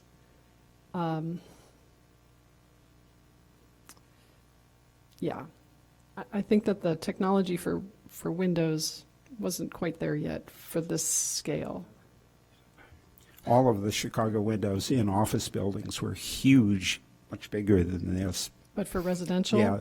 Did you see it in 1890s? You don't see it so much. In any case, I'm Didn't struggling. you have an example from down the street? Yeah, I only shown one example. There were a few from the neighborhood, but we just took the one that was the closest in proportion to our house in terms Yeah. of the gables and everything. Yeah. So, you know, if we're talking about a contributing building, so if that's a standard thing or a relatively standard thing in the district, then that would justify it, or at least be a rationale for understanding its use.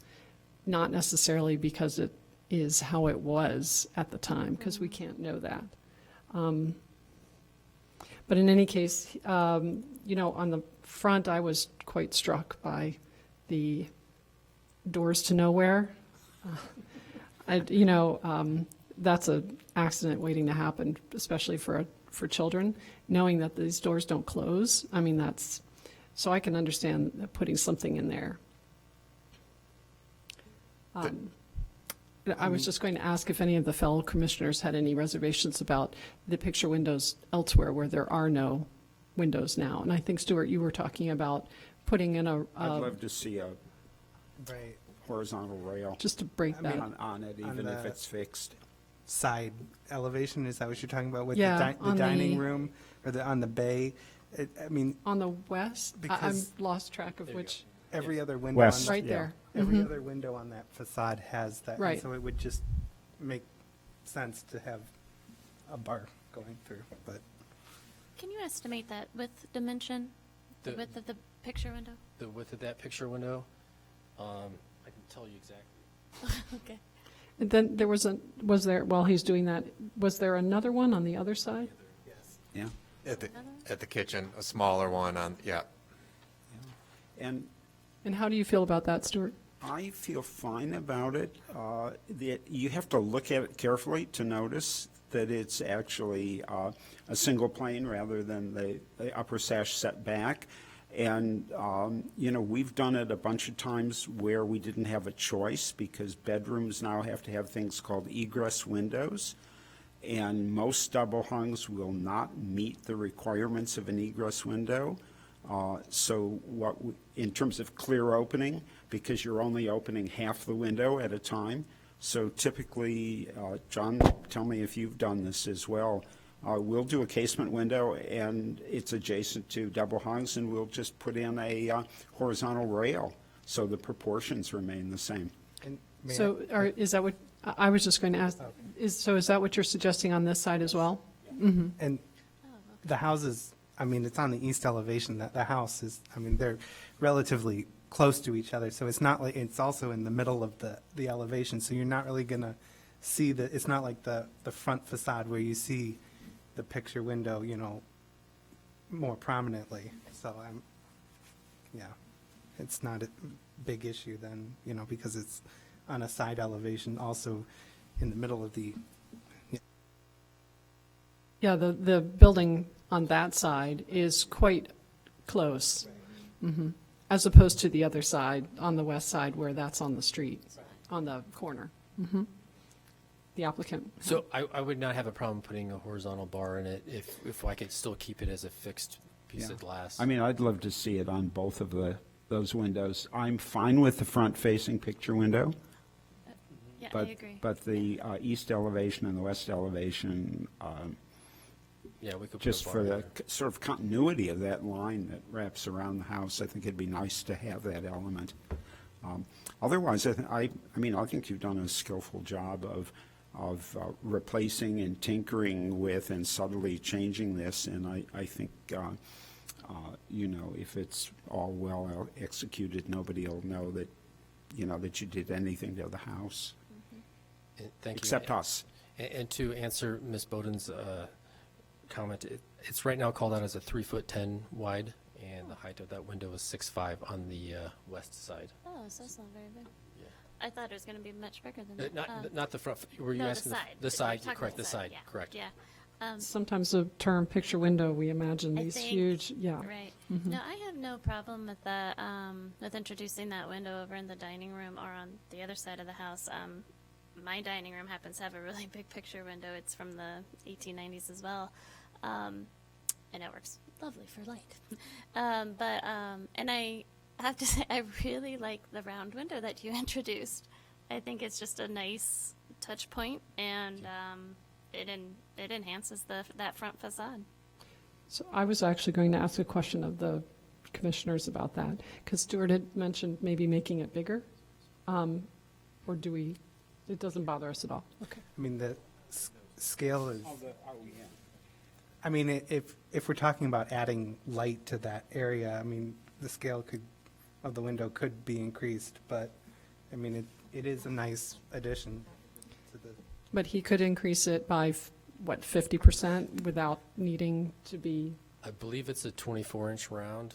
We could go to 30-inch or so. And that wouldn't bother us at all, right? Does Weather Shield make a 36? How big can it I get think it's a before custom before window. it's awkwardly close to the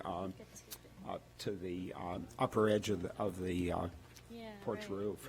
I just do it as big as you could, but, you know, it's up to you. But we would approve it with the understanding that it might get a little bigger, Okay. is what I'm Yeah, we'll study it. saying. Okay. Yeah.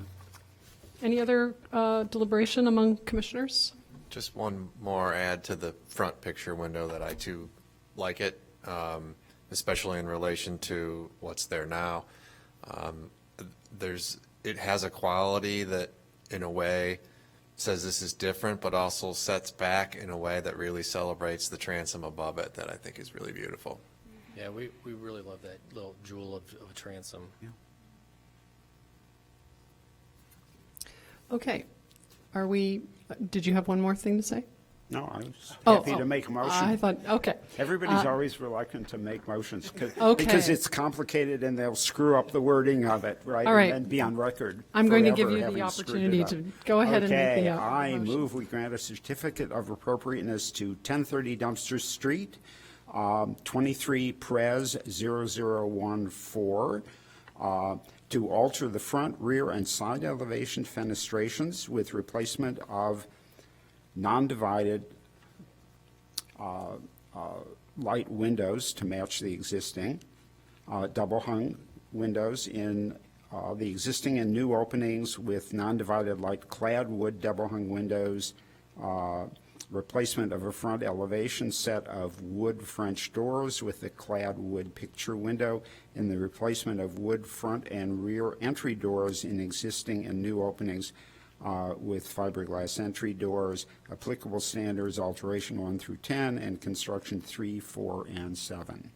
Did you want to add a statement Yes, about the? and with the provision that the picture windows on the east and the west, the new picture windows on the east and the west sides have horizontal rails applied to them to match the proportions of the adjacent windows. Hold on. Okay. A second? There's John. All in favor? Aye. Aye. Opposed? Abstain? Okay, motion carries. Thank you. It is nearly 9 o'clock, and we have in the past taken a short break around this time. So what we might do, we could perhaps approve the minutes and then have a break. How does that sound to you all? Okay. It's just a motion to approve the minutes, right? Yeah, and we did receive 2 sets of minor corrections, one from Commissioner Jacobs and one from Commissioner Klein, that we'll incorporate into the minutes. The minutes for the January 10th meeting? Correct. Okay. So do we have a motion to accept the minutes with these additions? I move to approve the January 10, 2023 minutes. All right, second? Second? Second. All right, all in favor? Aye. Opposed? Abstentions? Okay, motion carries.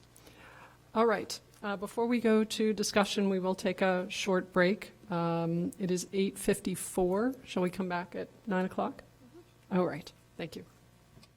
And sustainability. Whenever you're ready, Brian. Thanks, Cade. I'm Brian Zimmerman. I am the solid waste coordinator for the city of Evanston. I fall under the Public Works Department.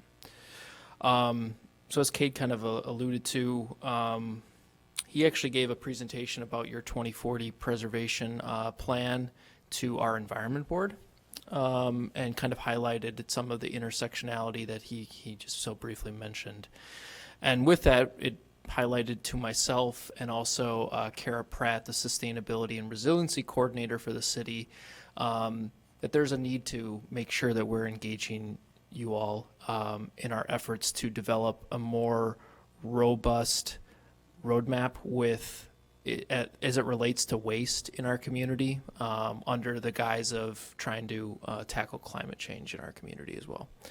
So we're working with a informal working group of residents to develop said roadmap, and we're in the initial engagement period where we're trying to get as much feedback on direction, ideas, awareness as it relates to waste from different elements of our community. And we felt it would be just a stellar opportunity to reciprocate some of the stuff that Kate helped shed light on and get some feedback for you guys that we can catalog and make sure it's included. That way, you know, stuff that you guys see as important carries over to stuff that we value as important, and just further advocates for the stuff that we're trying to do. So that's kind of my soapbox spiel. Ultimately, what I was hoping to do is I had shared a bunch of questions that we've kind of formulated. I would love to have a discussion on them, but I know given the time constraints, I am open to doing an abbreviated discussion, and with the option to have follow-up from however you see fit to provide the feedback necessary.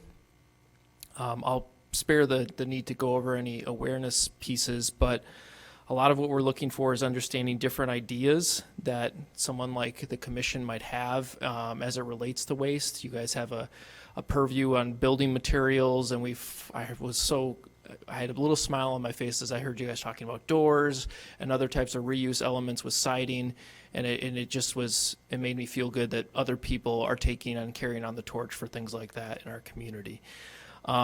With that said, I kind of want to maybe open it to you guys to see if there's any types of ideas, initiatives, programs, ordinances that are worth considering as strategies for this plan. You guys kind of highlighted them in some of your 2040 plan, but I kind of just want to hear if there's anything else to consider, even not even in the definition of the commission, but even in your own personal experience. Go ahead. I mean, I was just, I was reviewing the long-range plan, and let's see, policy 3.3 is to integrate and expand preservation priorities which align with the climate action resiliency goal. You probably, 3.6 is to advocate for a citywide deconstruction ordinance.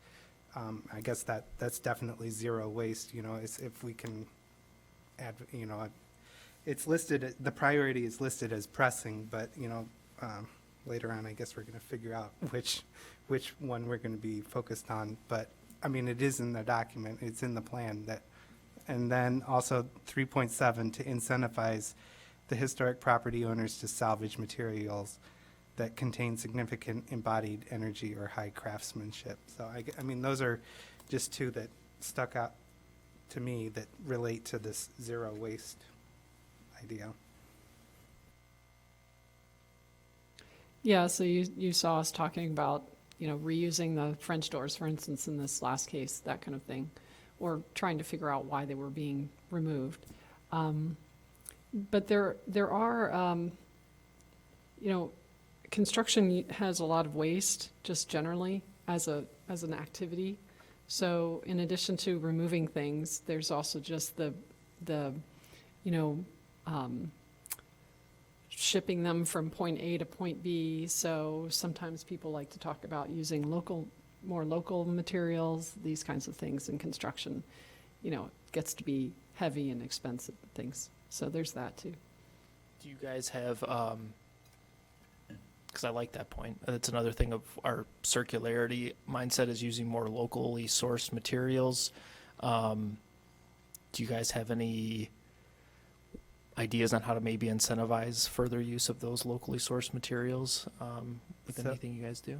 I think, I'm not going to be able to locate it right now, but I think in the long-range plan is a goal to eventually build a list of local artisans, craftsmen, vendors, and I guess that would address that issue of, keeping it local or more in the... Or at least making it easier to Right. identify Right. the options. I mean, sometimes when you're doing historic preservation, you need the thing that you need. So sometimes that's not available, but if you have a list, then perhaps, Is that in relation to the workforce or to materials? I think the initiative, as we discussed it, was more towards the workforce, but I don't think there's any reason why it couldn't also be for So material procurement. I know that at several Chicago programs, funding sources, you have to meet a certain requirement of Chicago resident labor, tradespeople or people working on your job. I mean, that's something that we could look into for projects that are receiving city funding needs to meet a certain requirement of local labor. It's kind of, it's not a MAFB requirement, but it's just another requirement along that's tagged to that funding.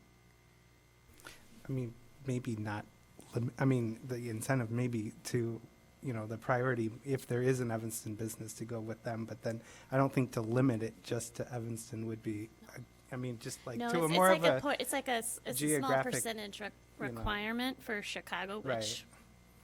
a little bigger than us, a little bigger pool to draw from.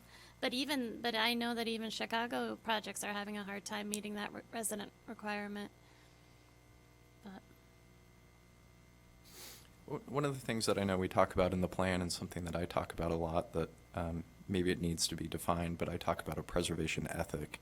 And I think the idea of a preservation ethic, it's not just contained to those individuals who own landmarks or have homes in a historic district. That ethic can be brought into the entire community about reusing materials, understanding the value in their home and the materials and the craftsmanship. And some of that, I think, is our responsibility and is in terms of education and awareness, that we can make people understand that you don't have to own a landmark to contribute in a very significant way. I like that point, Kate, just FYI. I like the preservation ethic when he's explained it before. What type of barriers do you see a lot of people that come up here being able to do more reuse, more recycling of building materials? Is there stuff they've advocated for? I heard some of it kind of echoed in today's meeting that I've made notes of, but it's been a small snippet. You guys have probably seen the full gambit of different things. Generally economic, of course, and I can give a really good example. We had a clay tile roof replacement come before us that we all were kind of heartsick about, but it was probably 15% damaged. Replacement would have been upwards of $100,000 probably, and they replaced it with an asphalt shingle roof. And at that time, I think Chair Dreller was leading the cause to ask them to try and preserve at least some of them in case somebody else needed them.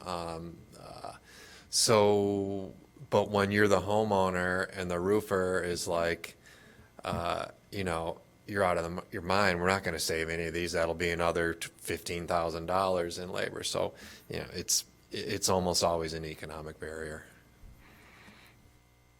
yeah, because even salvaging materials has a cost to it. You know, it costs, if you're going to salvage a face brick from a building or common brick, whatever, it costs to prep that brick and then to put it on pallets, and you know that there's definitely a cost to salvaging.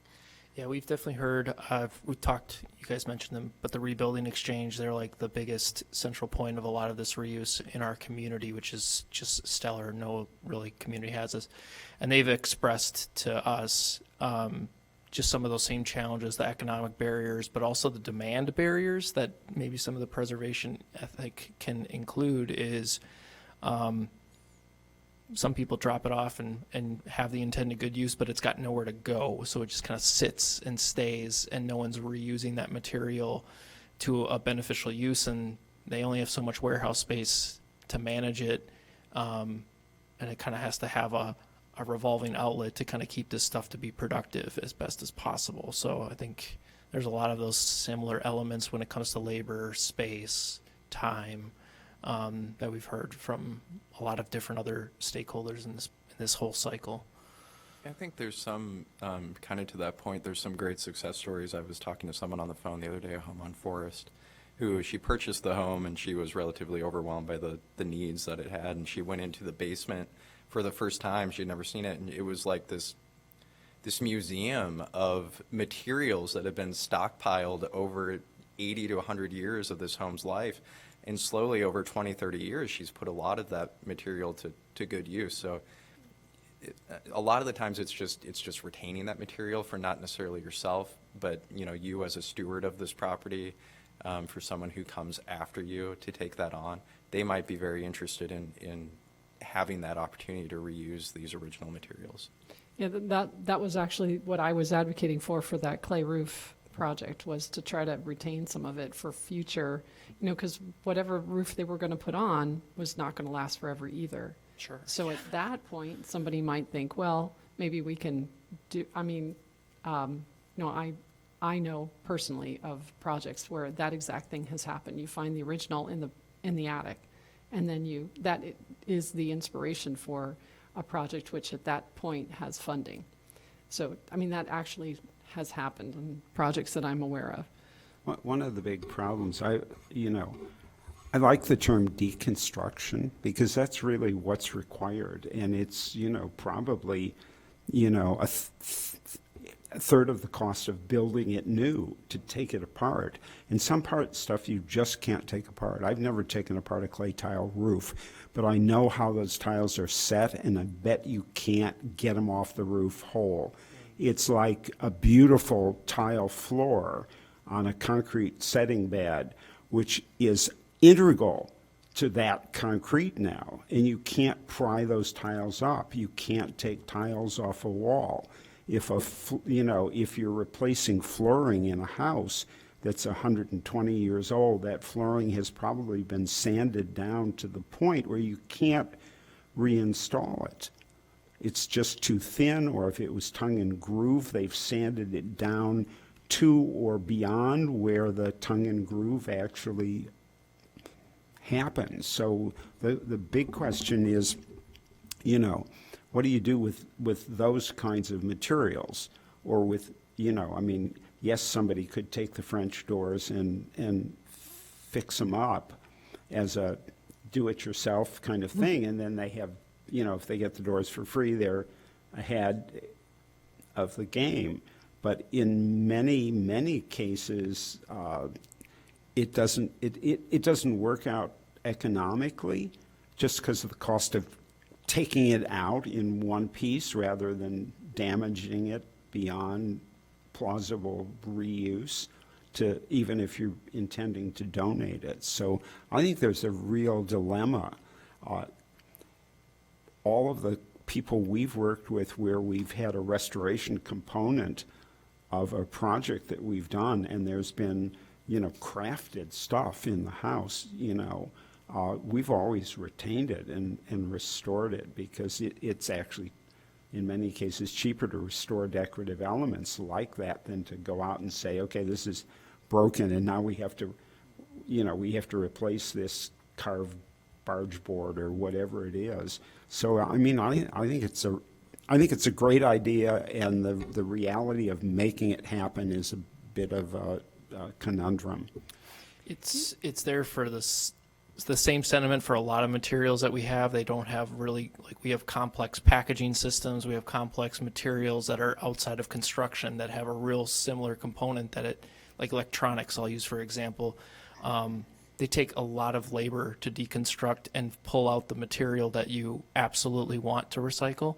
And there's a hard labor market that you can't really delve into really easily. It's a really laborious thing, and a lot of the ancillary pieces like the plastic casing don't have great reuse or recycling markets as well. So those are tenements that follow a lot of other things, so it's not just exclusively to it, but it is something we would love to challenge. I guess my last two questions I have for you guys is, one, is there any advocacy component to this where we're advocating for new building materials, new design things to be constructed or made in a sense that we're not falling into the same traps as we had with old materials? If they're lasting longer in houses, do they have the ease of being pulled out and being reused?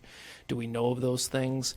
And then lastly is, how can I continue to engage you guys moving forward with this plan to make sure that we're moving in the right direction? Those are the last two questions I have for you.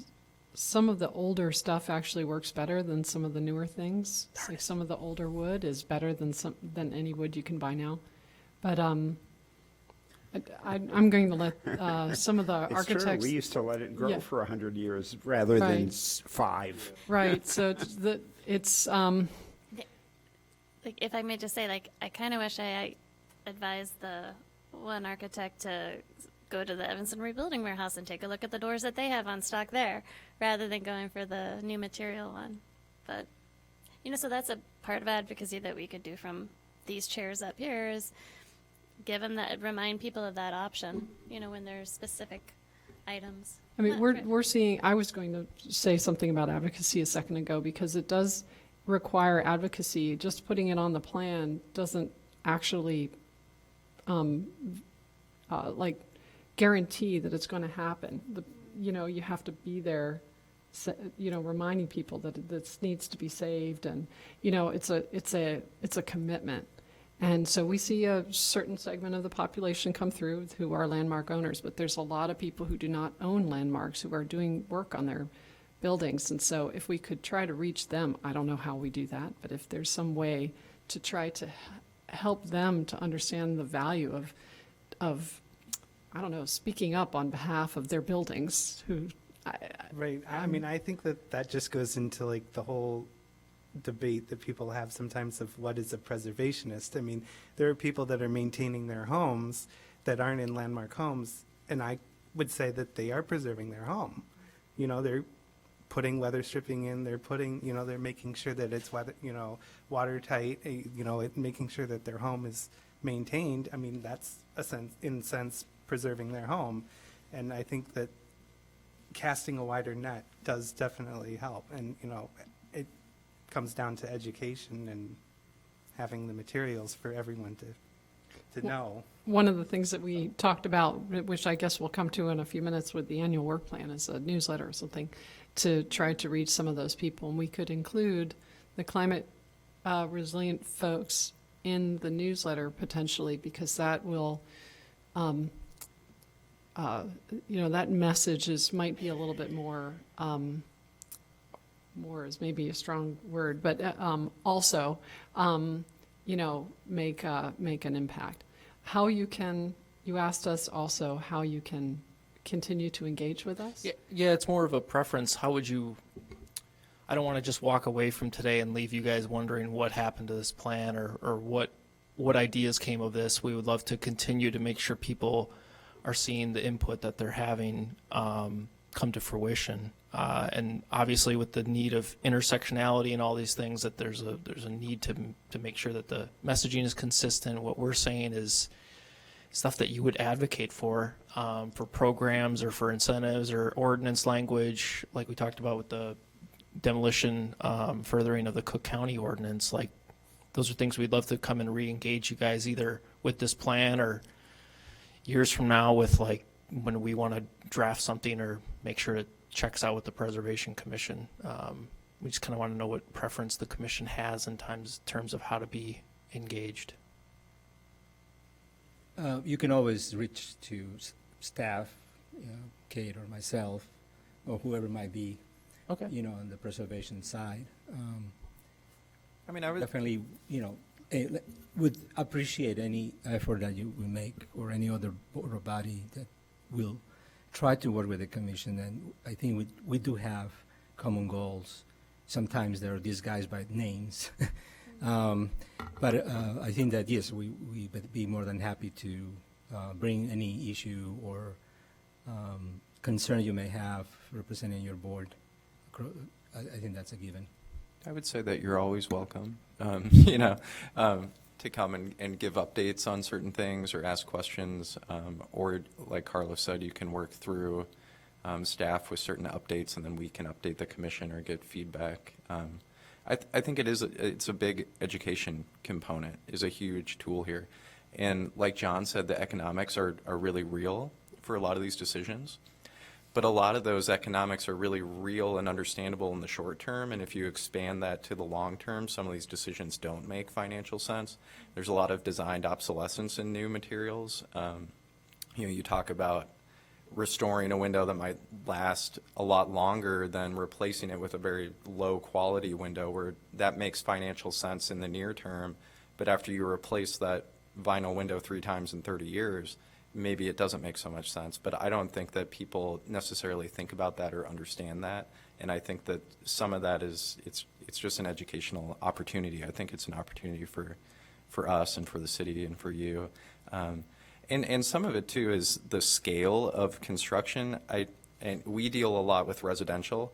Some of the really big impacts are much larger scale buildings that really need to be looked at in more depth, I think. Those are probably my last comments. Just one last, I think that if we want to look at it at a larger scale, I think we need to potentially encourage the large organizations in the city, Northwestern, the city of Evanston, the hospitals, large organizations to model the good behavior and show that it can be done on a large scale to reuse a building or to, reuse materials. I was reminded by something that someone said, that at one point we talked about having these sort of speakers come, and that would occur like 10, 15 minutes, right?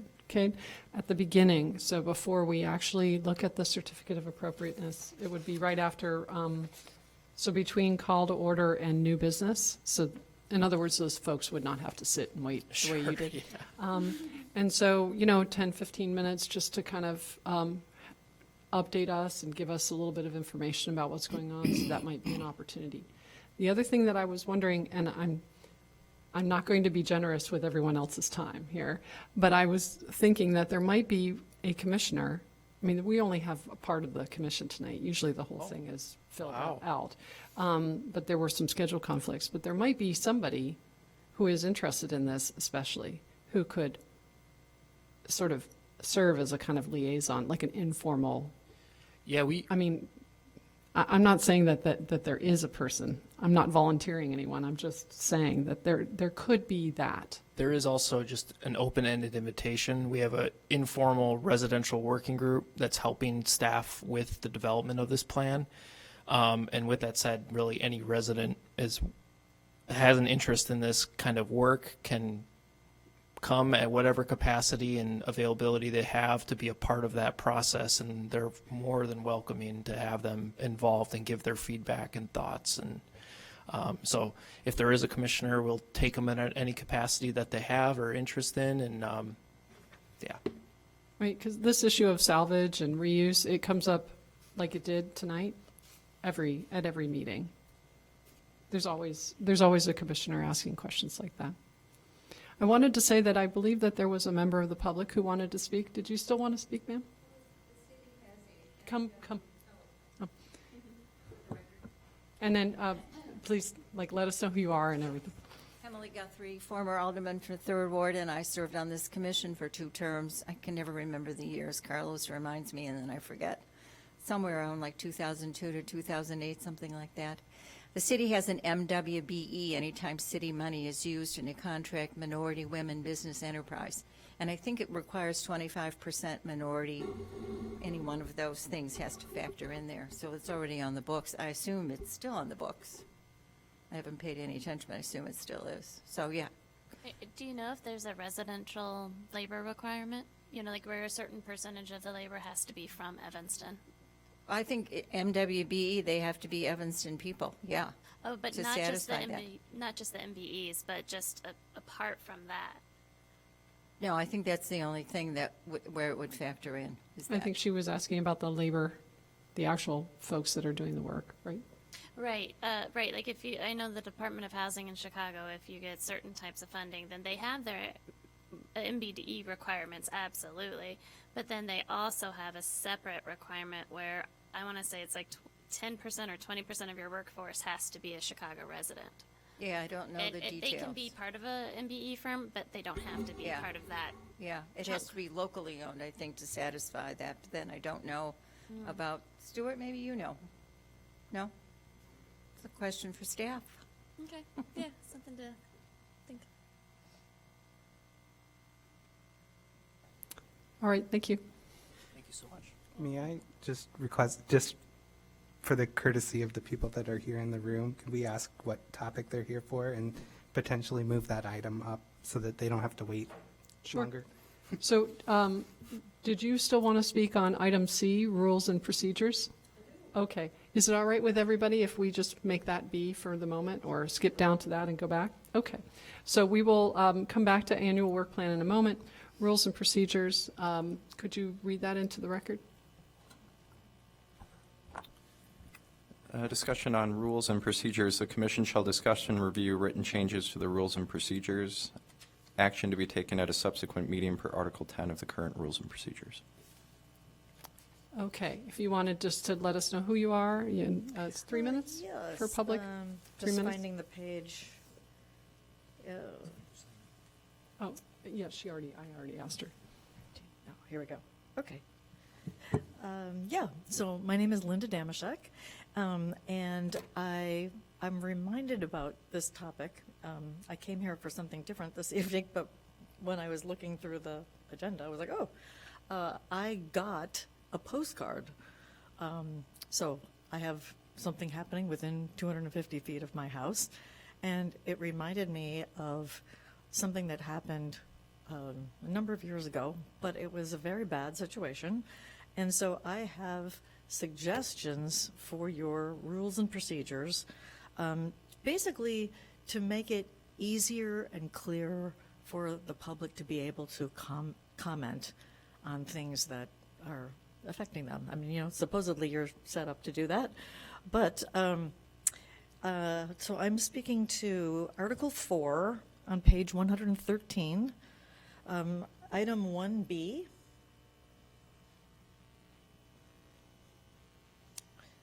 And 1B is talking about when something major is happening and you have to notify the neighbors that are within 250 feet, 5 business days prior. However, as someone who's just received one of those postcards, it does not have enough information on there. You really need to let people know that you have all this stuff online. You need to tell them you have a right to speak, and P.S., this information is available. You know, back in the day, everybody, you know, was coming and they were speaking with, you know, whatever, you know, the things on the easels, whatever, you know. So people don't necessarily know, if you don't come to city council all the time, you don't know that this is online. You don't know how to find it online. So the postcard needs to be exceedingly clear. It needs to say, and this is point of information, like I don't even know, how far in advance do you have all this documentation, you know, all these architectural drawings and stuff before your meeting? So the legal requirement is 48 hours before, but we often, let's see, 48, we often, it's 4 or 5 days before for us. We typically get our packet out the Thursday before the meeting, so that would be Friday, Saturday, Sunday, Monday. Yeah, and you part of need to Tuesday. put that on the postcard. You need to say, the postcard says the hearing is on such and such a day. You need to tell people, you know, whatever it is you just told me, 5 days before, or, you know, whatever it is, that information is going to be available for you to see and exactly explain how you find it. The website is this, and it's under Preservation Commission. I mean, really, like, walk people through it. Make it very clear, very simple, because it's not clear. It's not simple. Did you by any chance bring your postcard with you tonight? You know, I forgot. No, I came here for a completely different reason. So I'm Ours do- sorry I ours did do not. say but that the packet will be I'm sure you must have one of those available- postcards at your desk, right? Well, this isn't my office, it's council chambers, but I mean, you know. it does say that the materials will be posted 48 hours before, and then it has a link to the website. But it is somewhat your lucky day, because the community development department is in the process of changing the postcard to make it easier for residents to understand and make it more accessible.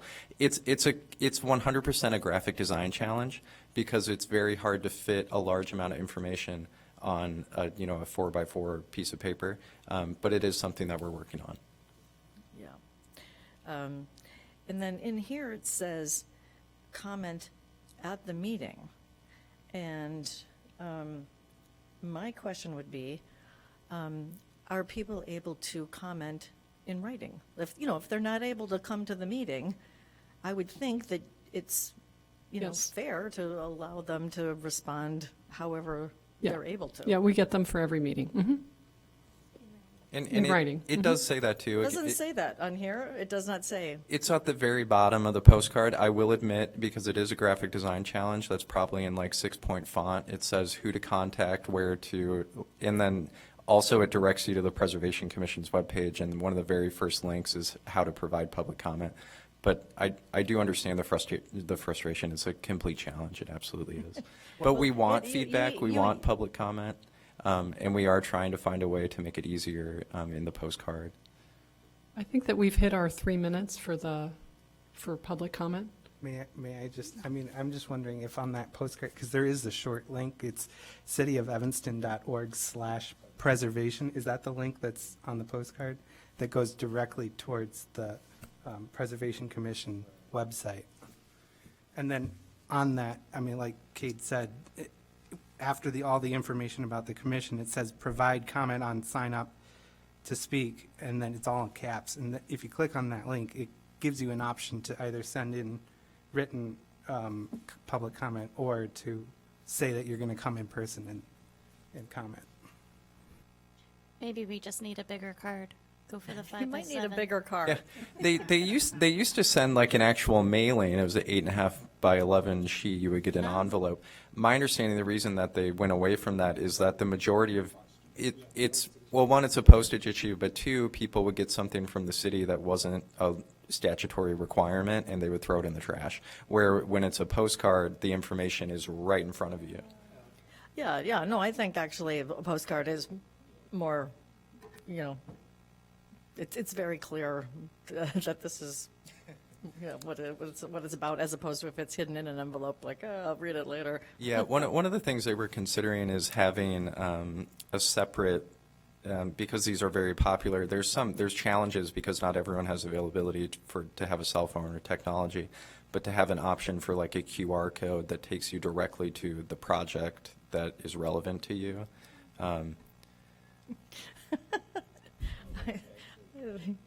I mean, it's not that only exclusively. It's just an addition to it, because that can be very small, so it takes a very small amount of space, but gives the potential to access a very significant amount of information. If I can. Well, I think that cuts out a lot of people who wouldn't respond to a QR code necessarily. I take your points, and I think they're important for us to be aware that some people are not necessarily benefiting from the postcard to the maximum extent possible.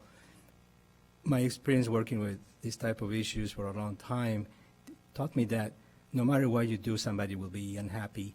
And we try to, like, for instance, there was an occasion where the description was not clear enough, so I spent time trying to describe, the project, the next project, precisely as I could in the space I had, but I really couldn't physically do it.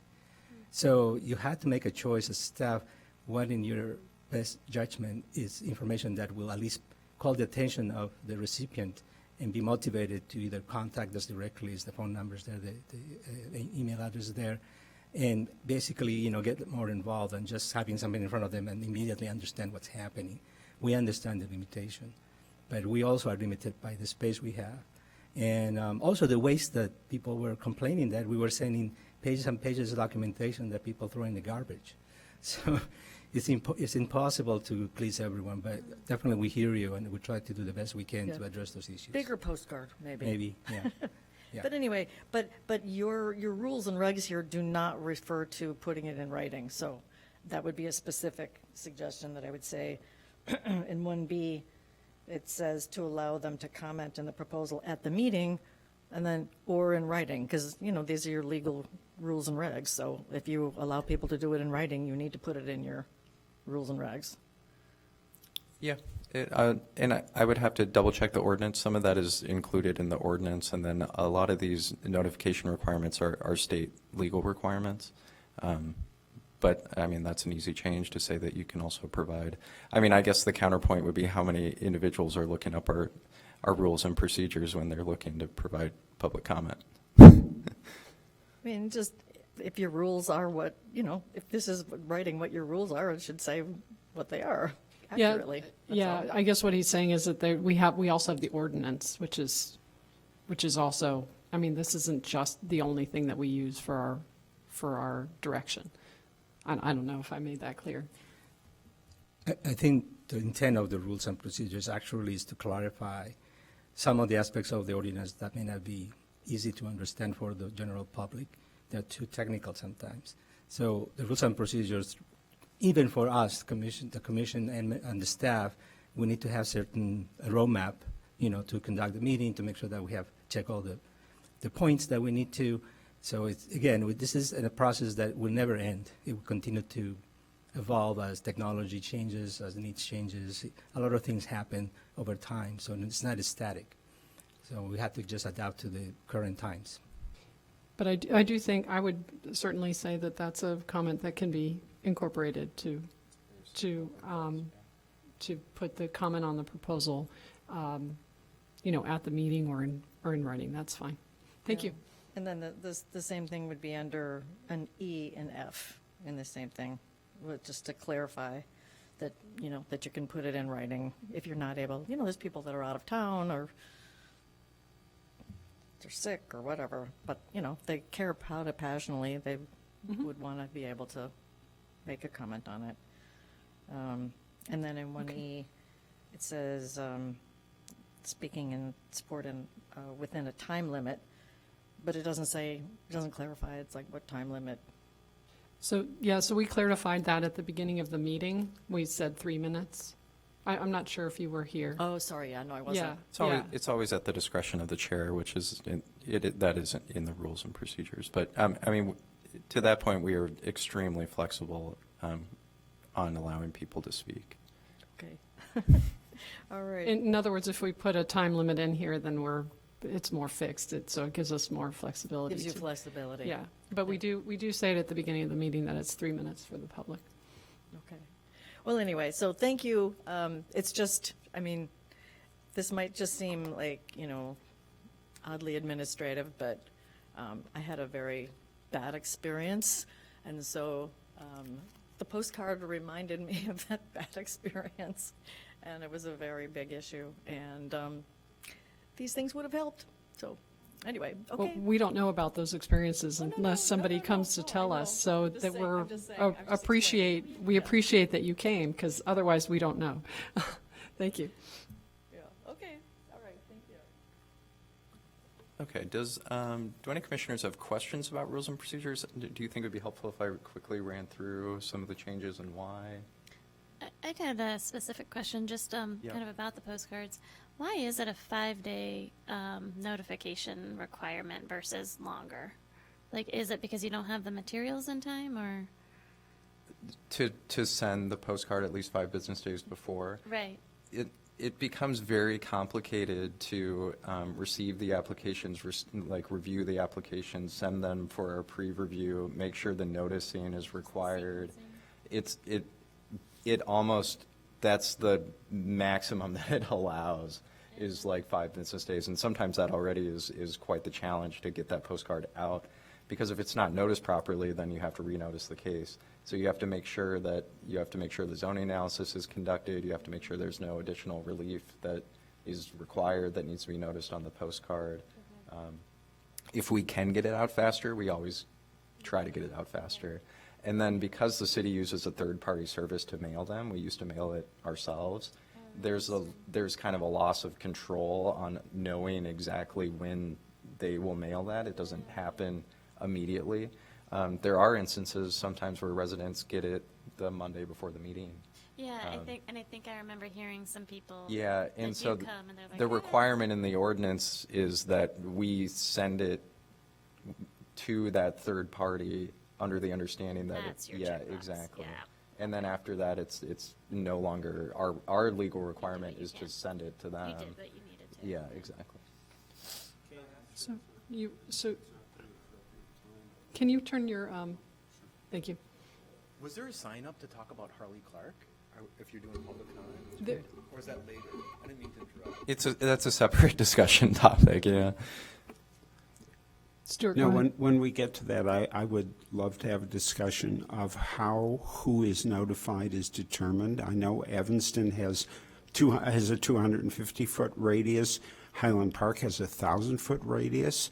And, we've had zoning stuff where people, the question is, zoning in all of this is to protect ultimately homeowners and real estate value. We've had people show up from a block away who ostensibly weren't impacted, except they didn't want trucks and construction on their street, and they came in to object.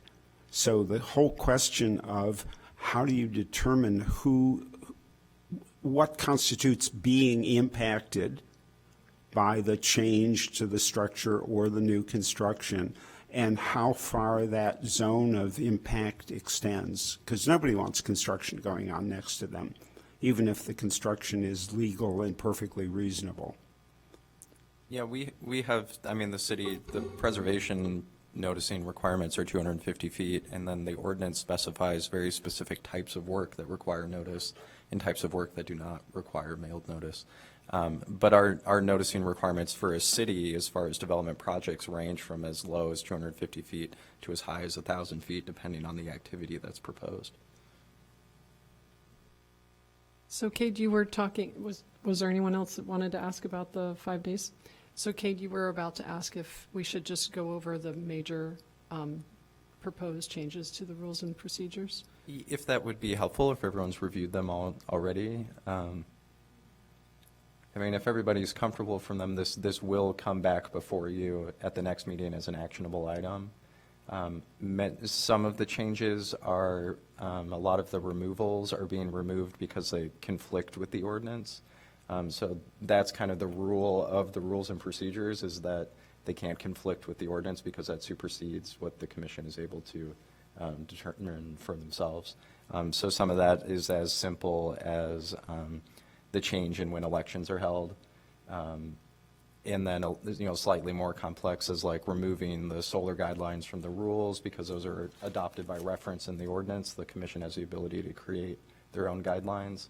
And then also removing the section on reconsideration, because that conflicts directly with the ordinance, talks about how applications are to be received and the commission to work with them to resolve differences and ask for continuances, and then ultimately an applicant's right to appeal. So that kind of conflicts with that. I think those are the biggest changes, other than removing some of the standing committees we haven't had for a while and proposing some new standing committees. That might actually be the thing we want to at least let everybody know about, that there were a couple of committees that are been proposed here. The education and, Kate, do you want to go over them? I was about to launch, but you can. It's on page 97 of the packet. Sure. The first one is just adding to the rules and procedures the pre-review subcommittee, which we've been doing for a long time. It's a wonderful subset of the commission. Right now, it's the officers of the commission that review applications for completeness. They offer suggestions for areas of for applicants, areas that they can concentrate their testimony, or certain standards that might be of concern that they could focus their testimony on. So including that. And then there's two new additional ones. One is education and advocacy, which goes back to some of what we were just talking with Brian. I think there's a need to have more education and advocacy about the work that we do and why it's important and how it benefits the community. That also directly relates to the annual work plan that we'll work on, and the initiatives that we've kind of selected and how those might be achieved through the subcommittee. And then similarly, at the last commission meeting, we talked about the need to actively recruit potential commissioners and potential commissioners that are reflective of the demographics of Evanston, whether that be geographic, race, profession, otherwise. So this Diversity and Equity Commission would in part look at that, this active recruitment Committee, of commissioners. Diversity, Equity, and Inclusion Subcommittee. Correct. Yeah. And in addition to having, for the DEI, not only looking for new membership, but also sort of considering some of the things that we've talked about sort of widening the scope of the landmarks that we have in the city, identifying things. So that was the other half of that subcommittee, suggested subcommittee. I think that's it in a nutshell. So you can absolutely send me comments on this in the meantime between this and the commission meeting before, and then this will come back as an actionable item for the next meeting. Okay, there was one other item that we did talk about in terms of the rules on how the meetings proceed. There would be a motion.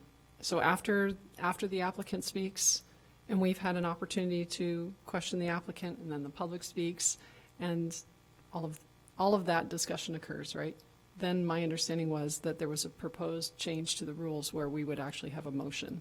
Yeah, and that's kind of, there's a couple reasons for that. One is that the way that the rules outline the procedure now, it conflicts with the city council rules as well as Robert's Rules of Order, where we're essentially deliberating, but that deliberation isn't concentrated for a specific action.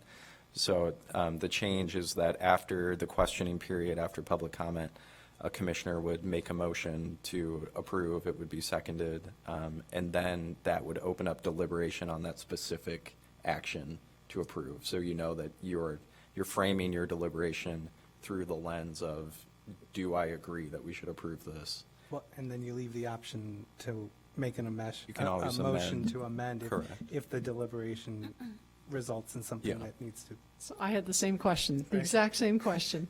So my understanding was that if we wanted to amend the motion, then we have a vote to amend the motion, and then we continue with our conversation about the motion as amendment. Right, so that there's the main motion, and then there's the amended that gets approved, and then once the amended's approved. Then it's part of the main And motion. it's part of the main Correct. motion, and it gets Yeah. then approved combined.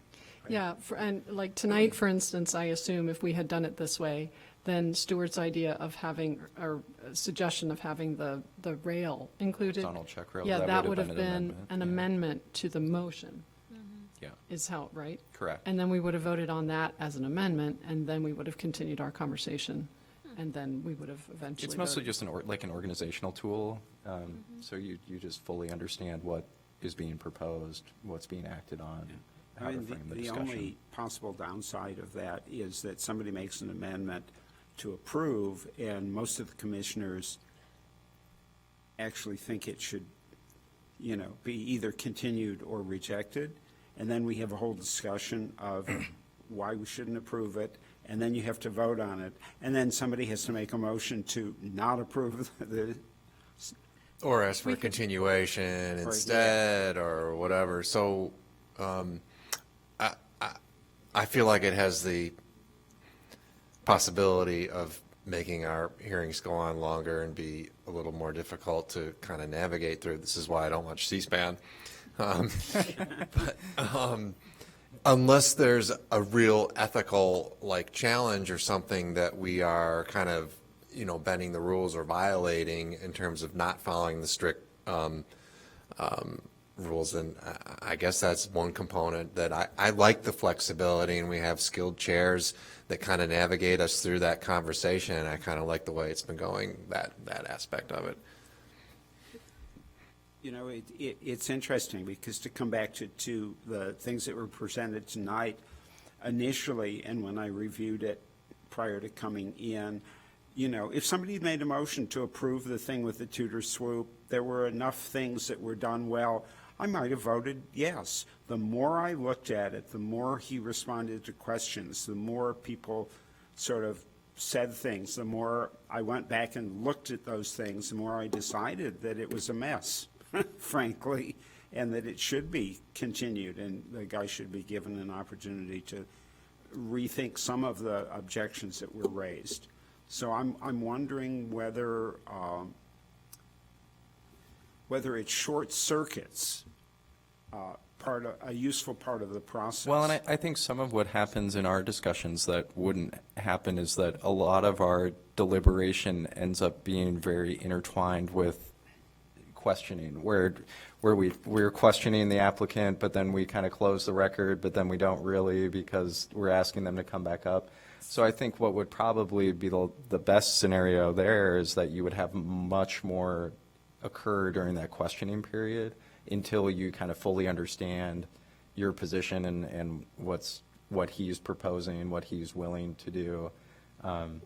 So I guess that would kind of be the counterpoint to that, but I do understand what John is saying as well. So may I propose a friendly amendment to that? Like, just basically saying, like, making a motion to enter into deliberation, or make a motion to, like, this is the, like, deliberation thing, and then allow for that discussion amongst the commissioners. And then once that everyone has agreed, to make a final motion to approve or continue or something like that. I mean, don't know, but- for instance, I did say, okay, we're done. Does anyone have any more questions? And then I said, let's deliberate. And then we all And have then, more questions. yes, immediately as we started talking, he's there responding from his chair. And so it's kind of hard. I do want to we're not voting on this tonight, so we're just having a conversation, right? So Kate, this is Article 4, right? Number 1. This is a question for you. Item K, the commission shall thereafter make a motion to approve, blah, blah, blah, and thereafter proceed to discussion of the proposed motion with respect to the appropriate standards, right? K is the thing that Correct. we're talking about. Yep. So maybe we all just kind of mull this over, because I feel like we're sort of maybe said everything that we need to say tonight about that. Is that okay? I mean, it would be interesting just to see what other commissions do. Like, is there like a best practices that other commissions do to like solve this issue? I don't know. But The other thing is that we are missing half of our colleagues here, so I wonder if we should perhaps at least bring this particular item to their attention, that in the subcommittees. Yeah. Because these things are new, and then, because the idea was that we were going to vote on it next time, right, Kate? Yeah, there's no rush. It can always come back as a Okay. discussion So, topic. so maybe we should bring it back as a discussion topic, and then have a more in-depth conversation with everybody here. I move to continue. Okay, so we're going to continue that. Now, did we we skipped the annual work plan in order to talk about rules and procedures, but is someone here from the public to speak about Harley Clark? Yes. Okay. I'm sorry? Okay. Have you signed up for that particular item? Okay. That's fine. Do they have to indicate I what don't it I is? don't think there's anywhere on the sign up form to indicate Okay. where you're, but All we'll, right. we'll remember you. All right. So if everyone is all right with, since we have members of the public here for item E under no vote will be taken, perhaps we can move to that. And, Kate has a few things to say. Should you say that first, or should we, so that the public knows what the, I don't have a preference. Would Okay. you like to speak first, since you've been waiting patiently? Please? Yeah. we have a specific thing that we were going to talk about with this.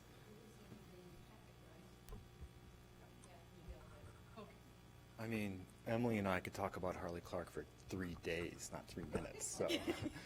Can you, So can it's you just okay. go ahead and let Oh, us yeah. know who you are? My name is Patrick Donnelly. I'm a film producer who lives here in Evanston. I live a couple blocks from Harley Clark. I moved to Evanston because I was standing in the parking lot of Harley Clark, and I looked at my wife and I go, "What is this place?" And someone goes, "Oh, it's an art center. The kids take classes there." And I went, "Oh my God, this is the town we got to move to." I'm like, who does that? Who has a mansion on the lakefront and turns it into an art center for the residents to use? So I was sold. That's why I moved to Evanston. You can imagine that when the art center moved out, I was heartbroken. It used to be my secret spot to go and work. Like, I'd just go in there and work. And the reason I'm saying all this is because I'm really interested in Harley Clark. And I knew that when Evanston Art Center moved out, that there was going to be talk of ripping it down. And there was going to be talk of selling it off and talk of getting rid of it, because I had heard all of that. And I think it's a gift for our city, And you guys are historic preservationists. I wasn't when I started this project, but I am now. And I think we are a room full of people that should want to save that building. It's the last speck of city-owned property on our lakefront. It's the only city building we have on our lakefront. And it has blown my mind for 8 years that people are saying, yeah, let's get rid of it. Let's sell it off. Let's do this. To me, it's something that we should save and preserve. It's, I mean, just for architectural reasons. Stuart, you wrote the book on this stuff. Like, isn't it one of the most historic and important properties in Evanston? I met with Liz Tisdall, and she goes, what does anyone care about that house? And I go, you know, they said that about the lighthouse. They wanted to rip it down. They wanted to sell it off. I remember that story. I read about it. And now I go, Liz, look, it's on your little emblem on your sweater. And I go, and it's on that letter that you're writing, and it's on that, look, it's on that envelope. I go, it became Evanston, that thing they wanted to pitch out, you know, and get rid of. And I go, and the Harley Clark is the same way. It sits right next to the lighthouse. I'm almost done. 3 more seconds. It sits right next to the lighthouse. It sits in the middle of a park. It's a unique thing. You can't just like turn it into a business. It sits in the middle of Evanston's busiest park. And man, what an opportunity to put a cafe in it and to allow some workshops in there. There's only 6 other houses that are just like this in the country, and we talked to them all, and they all make what, over $600,000 a year to self-sustain? All of them. So there's real opportunity here, and I think that I'm hoping this commission would at least support that and like help us figure out a way to get some money to keep it in Evanston's hands and to not sell off city assets. Anyway, that's what I had to say, and thank you for listening. Okay, who's next? Emily? Yes. Yeah, the Art Center moved out 9 years ago, and it's been sitting virtually empty ever since. Kate had a couple of great ideas in the packet there about different places to find money, all of which we have explored. We talked to Illinois Facilities Fund about qualifying for $1.5 million loan. We've looked into geothermal heating for the building, and we've got a contact because the History Center did that maybe a decade ago. And so we've talked to them. We're talking to the fellow who helped with that. It's back in front of the city council since the Artist Bookhouse moved out. And I watched the meeting on Monday night. There is no telling what is going to happen, I think, at this point. There were so many different ideas about just the process that ought to take place. Some people want another RFP, which would be the 4th in 9 years. Some people wanted to go back to the people who submitted proposals 2 years ago, which we were one of 4. The Preservation Commission met, was that 3 years ago, Carlos? Maybe 4. Maybe 4. When the city came in with a demolition permit, and it was wonderful to see people on the commission who said they'd never been in the building, went over and took a tour. Fellow who lives across the street from me, Rob Beatty, said he just couldn't believe what a beautiful building that was. And the Preservation Commission turned down that demolition application unanimously. It went to the city council, and the preservation ordinance now requires that if a demo permit is appealed to the court, it has to be appealed on the standards, which was never going to be met. So that's the reason the building's still there. So I'm not even looking necessarily, I think if you haven't been in the building, certainly take an opportunity to get over there and take a look at it. It's a beautiful building. We had the Italian mason who came in and said he no longer does masonry, but he brings students over to take a look at the stone on this because a lot of it is etched, which is very unusual. And just so many wonderful features. And so we're just, we're like this, hoping that the city is going to step up. Cade, you can help promote this. And not only save it, we wanted to turn it into a community center. We had a meeting, we had 150 people here. We got about, 600 or 800 ideas maybe for things that could happen in that building. We refined them down to about 10 or 12. We could just have things going on there all the time and add to the beach. And Patrick mentioned the lighthouse. It's right behind you. So this building could be like that. I hope that it will be. We are also here if you have questions about any of the history of this. We thought maybe we could, because I think none of you were on the commission, I think. Stuart, you weren't here. Julie was, but you weren't when the demolition permit came through. Yeah, so if you have questions, we're happy to answer what we can. Thank you. Mm-hmm. Are you Linda? Oh, okay, come on up.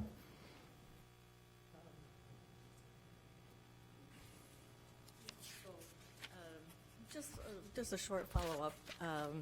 It was referred to having public meetings. We had 3 public meetings with a huge, diverse array of citizens. Such commitment, such enthusiasm. She said 600 ideas or whatever.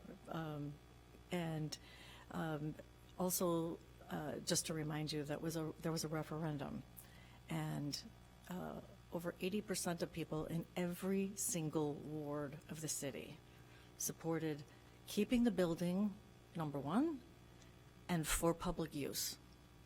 So public use is paramount, not commercialization of it. So anyway, yeah, we're all here to answer questions and hear whatever else you are reporting out. So thank you. Okay, thank you. I think the reason that I wanted to bring it in front of this commission is that this body was not very engaged in that process previously. And I think that there's a lot of expertise at the table here, and there's a lot to offer to provide direction to the city to understand what the possibilities are and what the value in those possibilities are and what that process might look like. I think that it is safe to say, I agree that there's a good amount of, if you walked away from that Monday night council meeting being confused, I think you understood exactly what happened. I think it was confusing. I don't think that they had really consensus or clear direction. I mean, they were talking about bifurcation of the property, about leasing the grounds to a separate entity. But I think what they don't, the information that they're not getting is that what the implications of decisions like that are on the ultimate goal and the ultimate success of this property. Any time that you separate leases or kind of take the role of preservation developer at a municipal level, you're adding risk to this proposal. You're limiting somebody's ability to provide, a programmatic and financial plan that can be successful because you're taking space away from that opportunity. So I think the question for this body is really, would you like to be engaged? How would you like to be engaged? How would you best want to offer advice or assistance? Would you like additional updates from me so that you're up to date on what is happening, so that you can respond to some of these things? I think it's true that there's certainly many, many success stories about publicly held properties and not-for-profits being successful. It's not necessarily what's most common. What's most common is a more active use and accessing these incentive programs and engaging with a tax credit investor and that type of thing. But there's also very innovative solutions that are happening now that kind of merge those two together that I don't think many people fully understand because they're somewhat new, and it's actually happening in Illinois where the city could be a partner. You can create an LLC where it's a partnership. The city can be part of that partnership. So there's still, they still hold leverage in decisions that are made, but additional parties in that partnership are income producing and they can access those incentives. Yeah, and actually melding all three of those, having active for-profit uses, nonprofit uses, and having municipal partnerships, those are probably the best path forward for success because it allows you to access the full array of incentives that exist, where all the other options either lean completely on private fundraising, which there's significant risk associated with that. I think you saw that with the previous proposal. There's significant risk. It's not that there aren't success stories where people raise that capital on their own. It's just a riskier endeavor. And then there's the other extreme where it'd be, disposition of the property, a solely commercial or income producing use. That's the other end of the spectrum. But there is this kind of happy middle area that requires maybe an educational component, maybe a level of support that we're saying this might be the best path forward.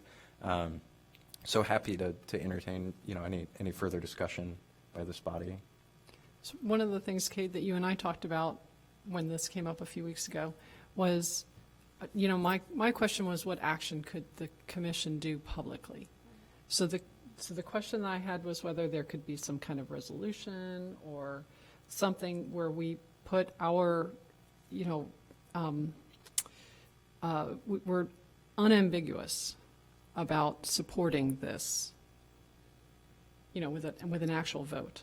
So your answer, I think, was yes, that is possible. We have to. Yeah, don't know. I think there's anything from as small as showing up to council meetings and giving testimony is one end of the spectrum. Another end of the spectrum would be, convening, asking experts to come in and give testimony to this body, creating some kind of report that we send to the city council. And then there's like a happy middle ground where it's some kind of statement of support that's sent to them, or there's some kind of resolution that's adopted that's saying, yes, this is important and these are the reasons why, and we're here to support you in this effort in any way that we can. And I think that that's entirely appropriate, and I think that it would have been appropriate previously too. It's a shame that it didn't happen because there is a lot of talent, there's a lot of expertise sitting in this room, and there's a lot of passion sitting in this room that really just wasn't tapped to its fullest potential. So I like the idea of convening a special meeting just for this topic, partially because in the 800 to 1,000 page packets that the city council gets, they then have to debate this very fraught issue along with everything else on their agenda, and I think that maybe potentially having a venue where that could be dedicated to that would be a good idea, because otherwise we're not giving much time, or like a set of time that to give it respect. There needs to be some deliberation about the process, and I don't know. Yeah. I was just going to ask. So, Carl, do you mean that we would host that? The commission would host that? Is that what you're suggesting? I don't know if it's Okay. if it's us or if it's if asking the city council to convene a special meeting and then have I don't know what that would be, but I just think that having a standalone meeting would be a good thing. I mean, it's certainly possible for this body to do that. I mean, one of your powers and responsibilities is to discuss any potential impact to any landmark property, any potential effect to a landmark property, and this is a landmark property. And I think it's deserving of the discussion. And really, because I think the problem now is there's a tremendous opportunity right now. Right. I think the idea that the building is not in serviceable condition or needs to be demolished it's just so far from the truth. There are buildings that are, relatively bombed out with roofs caving in that have very successful rehabilitation plans, and this is very far from that. I mean, this building is very much intact, it's very much serviceable, it's very much salvageable, and it should be. And like you said, there was a referendum. I don't think that that's really in doubt. I think the confusion is how do you create a comprehensive and strategic path forward. I think that's where the confusion exists right now, and I think that's probably where we could best assist in some way, even if it is just convening a special meeting and discussing it Right, at and I length. think let me know if I got it wrong, but I think from watching the meeting on Monday, the debate was, should they keep the house and the gardens together, or should they let the gentleman, Mr. Charles Smith, who's been proposing to work on the gardens, move ahead on just that, and then talk about the house separately? I mean, and personally, I think that the gardens are just as important as the house. I mean, it's a Jens Jensen designed gardens, and Jens Jensen already has a garden in Evanston that's a landmark. It's the Shakespeare Garden.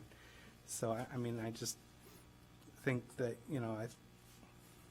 I think those are the decisions that there's real impact to those decisions that are made, and if they're not made with all the information and all the expertise being given to them to make that decision, I think that's a missed opportunity, because I think that would present increased risk for whatever rehabilitation plan moves forward if they're not able to fully program the entire property. Because I think you're right. I think it's very difficult to remove a structure from its setting and vice versa. They're very integrated. They're very intertwined.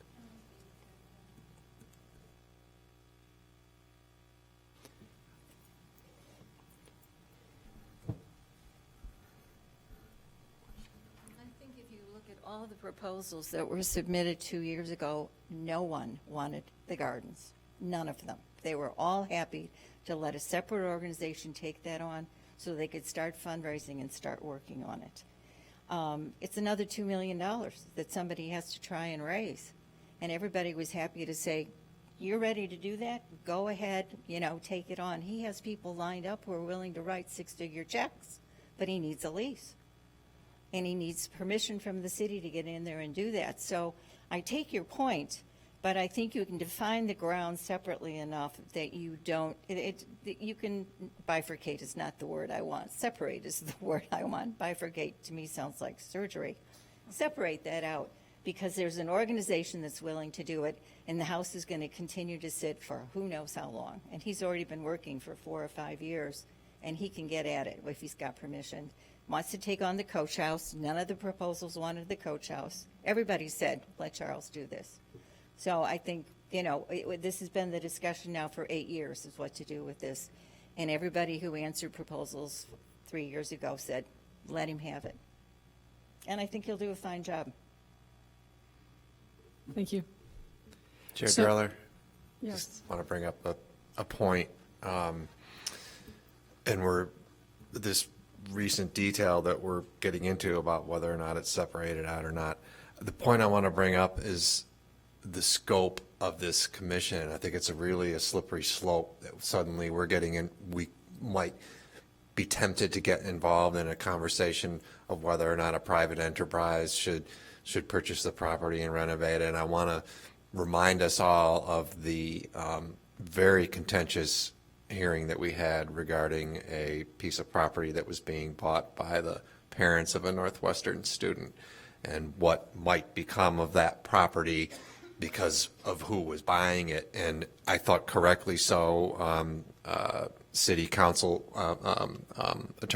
assistant attorney was here to help guide us through that process and to keep us on track and to keep us within the scope of what we can do. So I just think that as we move forward on this, what our scope is going to be a critical issue. Yeah, I think that's the reason why I was asking whether we should just have figure out what our position is as a commission, have a statement, vote on that, and then that is our position, and then we can move ahead. But, that would require some discussion and so on. Go ahead, Carlos. Thank you. I think I'd like to discuss that the commission is an arm of the city council. We're not an independent group that we can make decisions because the ordinance asks us to identify landmarks and so on. So I think that's very important, that the question that John is addressing, what's the scope of the commission, is very important to determine and actually decide whether or not, for instance, you want to engage the elected officials or the city manager or the director of community development to understand better what the role of the commission is and how the commission can get involved without staying, paralyzed like in the past. In my opinion, it's very important that the council at the end is going to make a decision, and it would be most desirable that there are with the commission rather than the commission against them. So it's very important that we as a commission and staff engage, like I said, the director of community development, city manager, mayor, and eventually city council members to see if they want our help. I wish they will ask for our help. And it's an opportunity that Kate has brought up that we should contemplate seriously, and I think you are. But I just want to remind you that we shouldn't act alone as an independent body. So then that's another way forward, is to approach the mayor or whomever and say, we're here, we want to be part of this conversation, can, ask to come to the city council, right? That was one of the options that you provided. So would that feel more comfortable? Yeah, I think what I was thinking is, what are our, similar with the scope, similar with your original question that opened this discussion, is what are our opportunities, in our rules and everything, what are our opportunities, and where's our biggest impact opportunity? You're right, there's a lot of passion in this commission, and expertise, obviously, as well, and I just want to, I just don't know what question we're being asked to comment on specifically. And so I just want to make sure that we're focused and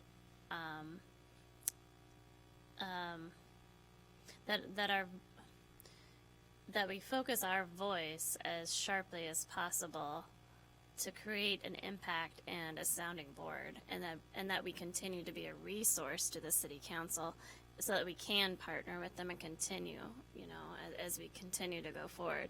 I want to always make sure that we're a resource and a partner with all of our city colleagues, and that we're not, dismissed, or, that we have a sharp, clear, focused voice. So the question then is, how do we come to figure out what that is? Because if I were to go and speak, I would be viewed as like speaking on behalf of the commission, and and I'm fine to do that, or Kate and I could do that, but I want to know what to say, because I don't want to represent my personal view. I want to represent, if I were to do that, and I'm just saying me, but others of you can go, but we have to have some sense of what our commission's feelings are. I don't know that we're going to come up with that tonight. No. Or that was even the intent. Yeah, I don't follow what happens on the city council, but I remember vividly what happened when we tried to landmark the Perkins and Whale Church on Hurd Street, and we might not. We were dismissed. There were economic issues, and there was an argument made by, not a very good one or a very consistent one, made by the congregation, and none of the criteria, none of the arguments that we made were even listened to. So why do we think that, other than a document that gets submitted to the city council, and they may read or may not read, that we have any impact on all of this? Yes, officially, we should take a position, but I don't know what that means or what effect that will ever have. I don't know how to respond to that, other than to say that hopefully we can try. It's a pretty negative view of city politics, but and what the city council values as opposed to what we all value, but it's a reality. I think at least, and it goes back a little bit to what Beth said and what John was saying, is it can be as simple as saying that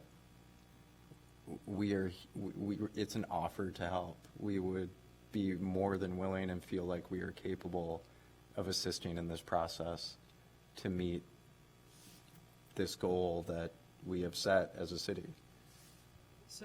So could we write a letter to the mayor that we sign that says that we would like to be part of we're available and we'd like to be part of the process. We want to support the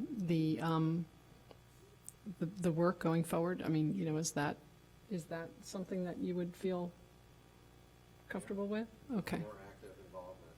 Yeah, how do we open the door and keep it open?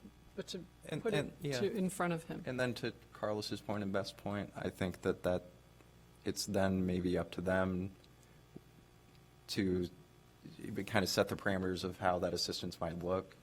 But I think that it is a powerful statement to say that, yes, we think this is a very worthy cause and a very worthy goal, and this is a significant opportunity for the city and its residents, and we are offering to help, I think something that simple is actually very powerful. We I mean, a understand the straightforward- challenges. Yeah, a couple paragraphs. I mean, is that something that if Cade were to, I'm going to volunteer your time, even though I said I wouldn't. If Cade were to draft something, a version of that, and put it in our discussion agenda that we could talk about? Go ahead. Yeah, well, I would move that Cade, along with any of the other commissioners who want to work on it, actually draft a letter which is a statement of support for Harley Clark and an offer of any and all of our expertise as a consultant to the City Council on issues related to Harley Clark as they may arise going forward. Right, and then we would discuss that and vote on Yeah. it. That was actually a motion, so. Oh, that was Anybody a, wanna well, anybody- this is a discussion, no vote taken. Oh, well, I was just calling the question, I guess. Okay. Because I would love to go home, and I think we're all pretty much in agreement. Okay. Carl, you can have the last word, because we have a few other things to talk Just about. quickly, I would say that not only is the commission a resource, but also other organizations like Landmarks Illinois and other could be included as a resource through the, yeah.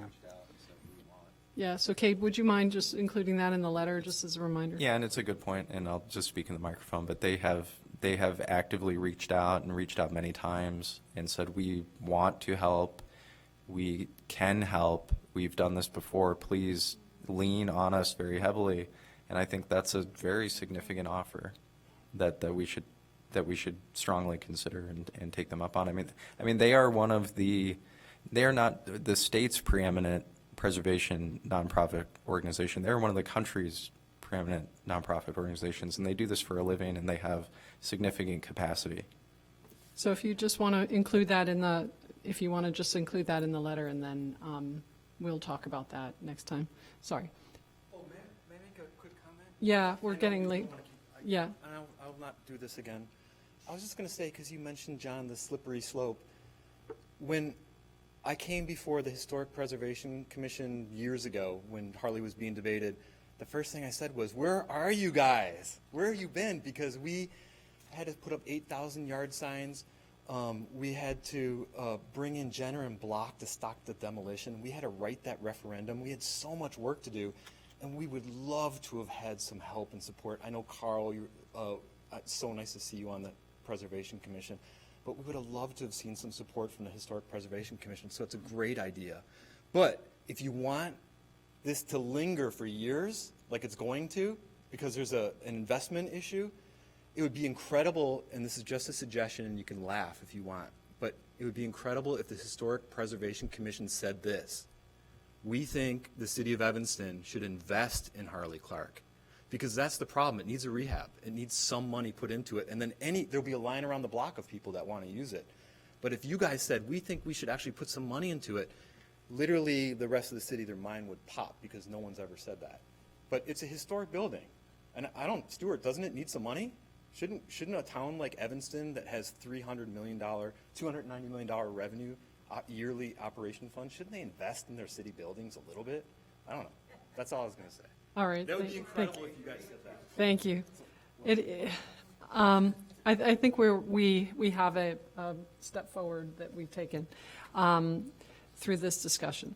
The thing that we keep jumping over is the annual work plan, which, I mean, it's already February if we don't decide. You're welcome. Good night. So the annual work plan. Should we set a date to discuss that? I mean, I'm happy to meet again next week as opposed to stay here till midnight. Are you talking about the work plan? Yes. Well, it wasn't intended to be a long discussion, so we can set a 5 or 10 minute. Yeah.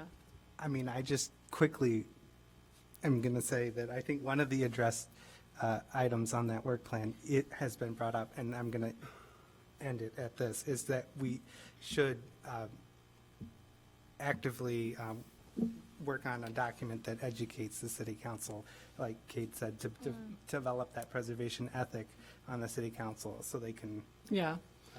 So that's one of these items. Did anyone else have any issues with moving forward with 4.1 and 4.4? Okay. The statewide historic preservation plan, would you like? recycle those? Sorry, okay. Chair Droller. Put them on my desk next Since month. so many are not in attendance, though, at this particular hearing, does the last two items that we have to cover, would that be more appropriate at the next hearing? It might be, the statewide historic preservation plan might be best discussed. Yeah, and I mean, that doesn't even take a large conversation other than to make you aware that it's happening, because I don't think there's been a great outreach by the state for people to understand that they're engaging in something that they really haven't done for a very long time, and there's a lot of need there. And then there is a link in the agenda to the website. There is an opportunity for an upcoming, I think it's sometime in March, they're having a workshop in Chicago that we could consider attending, or you could consider attending on your own. I think it looks at goals and objectives, issues and constraints locally, also as a state, and also look at building capacity at the state's preservation office as well. And I think largely because they're also considering expanding the state tax credit, which has been massively successful. It has a very massive return on investment where a lot of state programs don't, something like 7-to-1 in that investment. It's currently capped at 15 million. They're looking to expand that to 75 million. It is pretty significant. Okay, shall we call adjournment? I would like to adjourn the meeting. It is 10:29. Do we have to vote on that? Okay. All in favor of adjourning the meeting? Aye. Aye. Wake up. Opposed? Abstain? Okay, good night.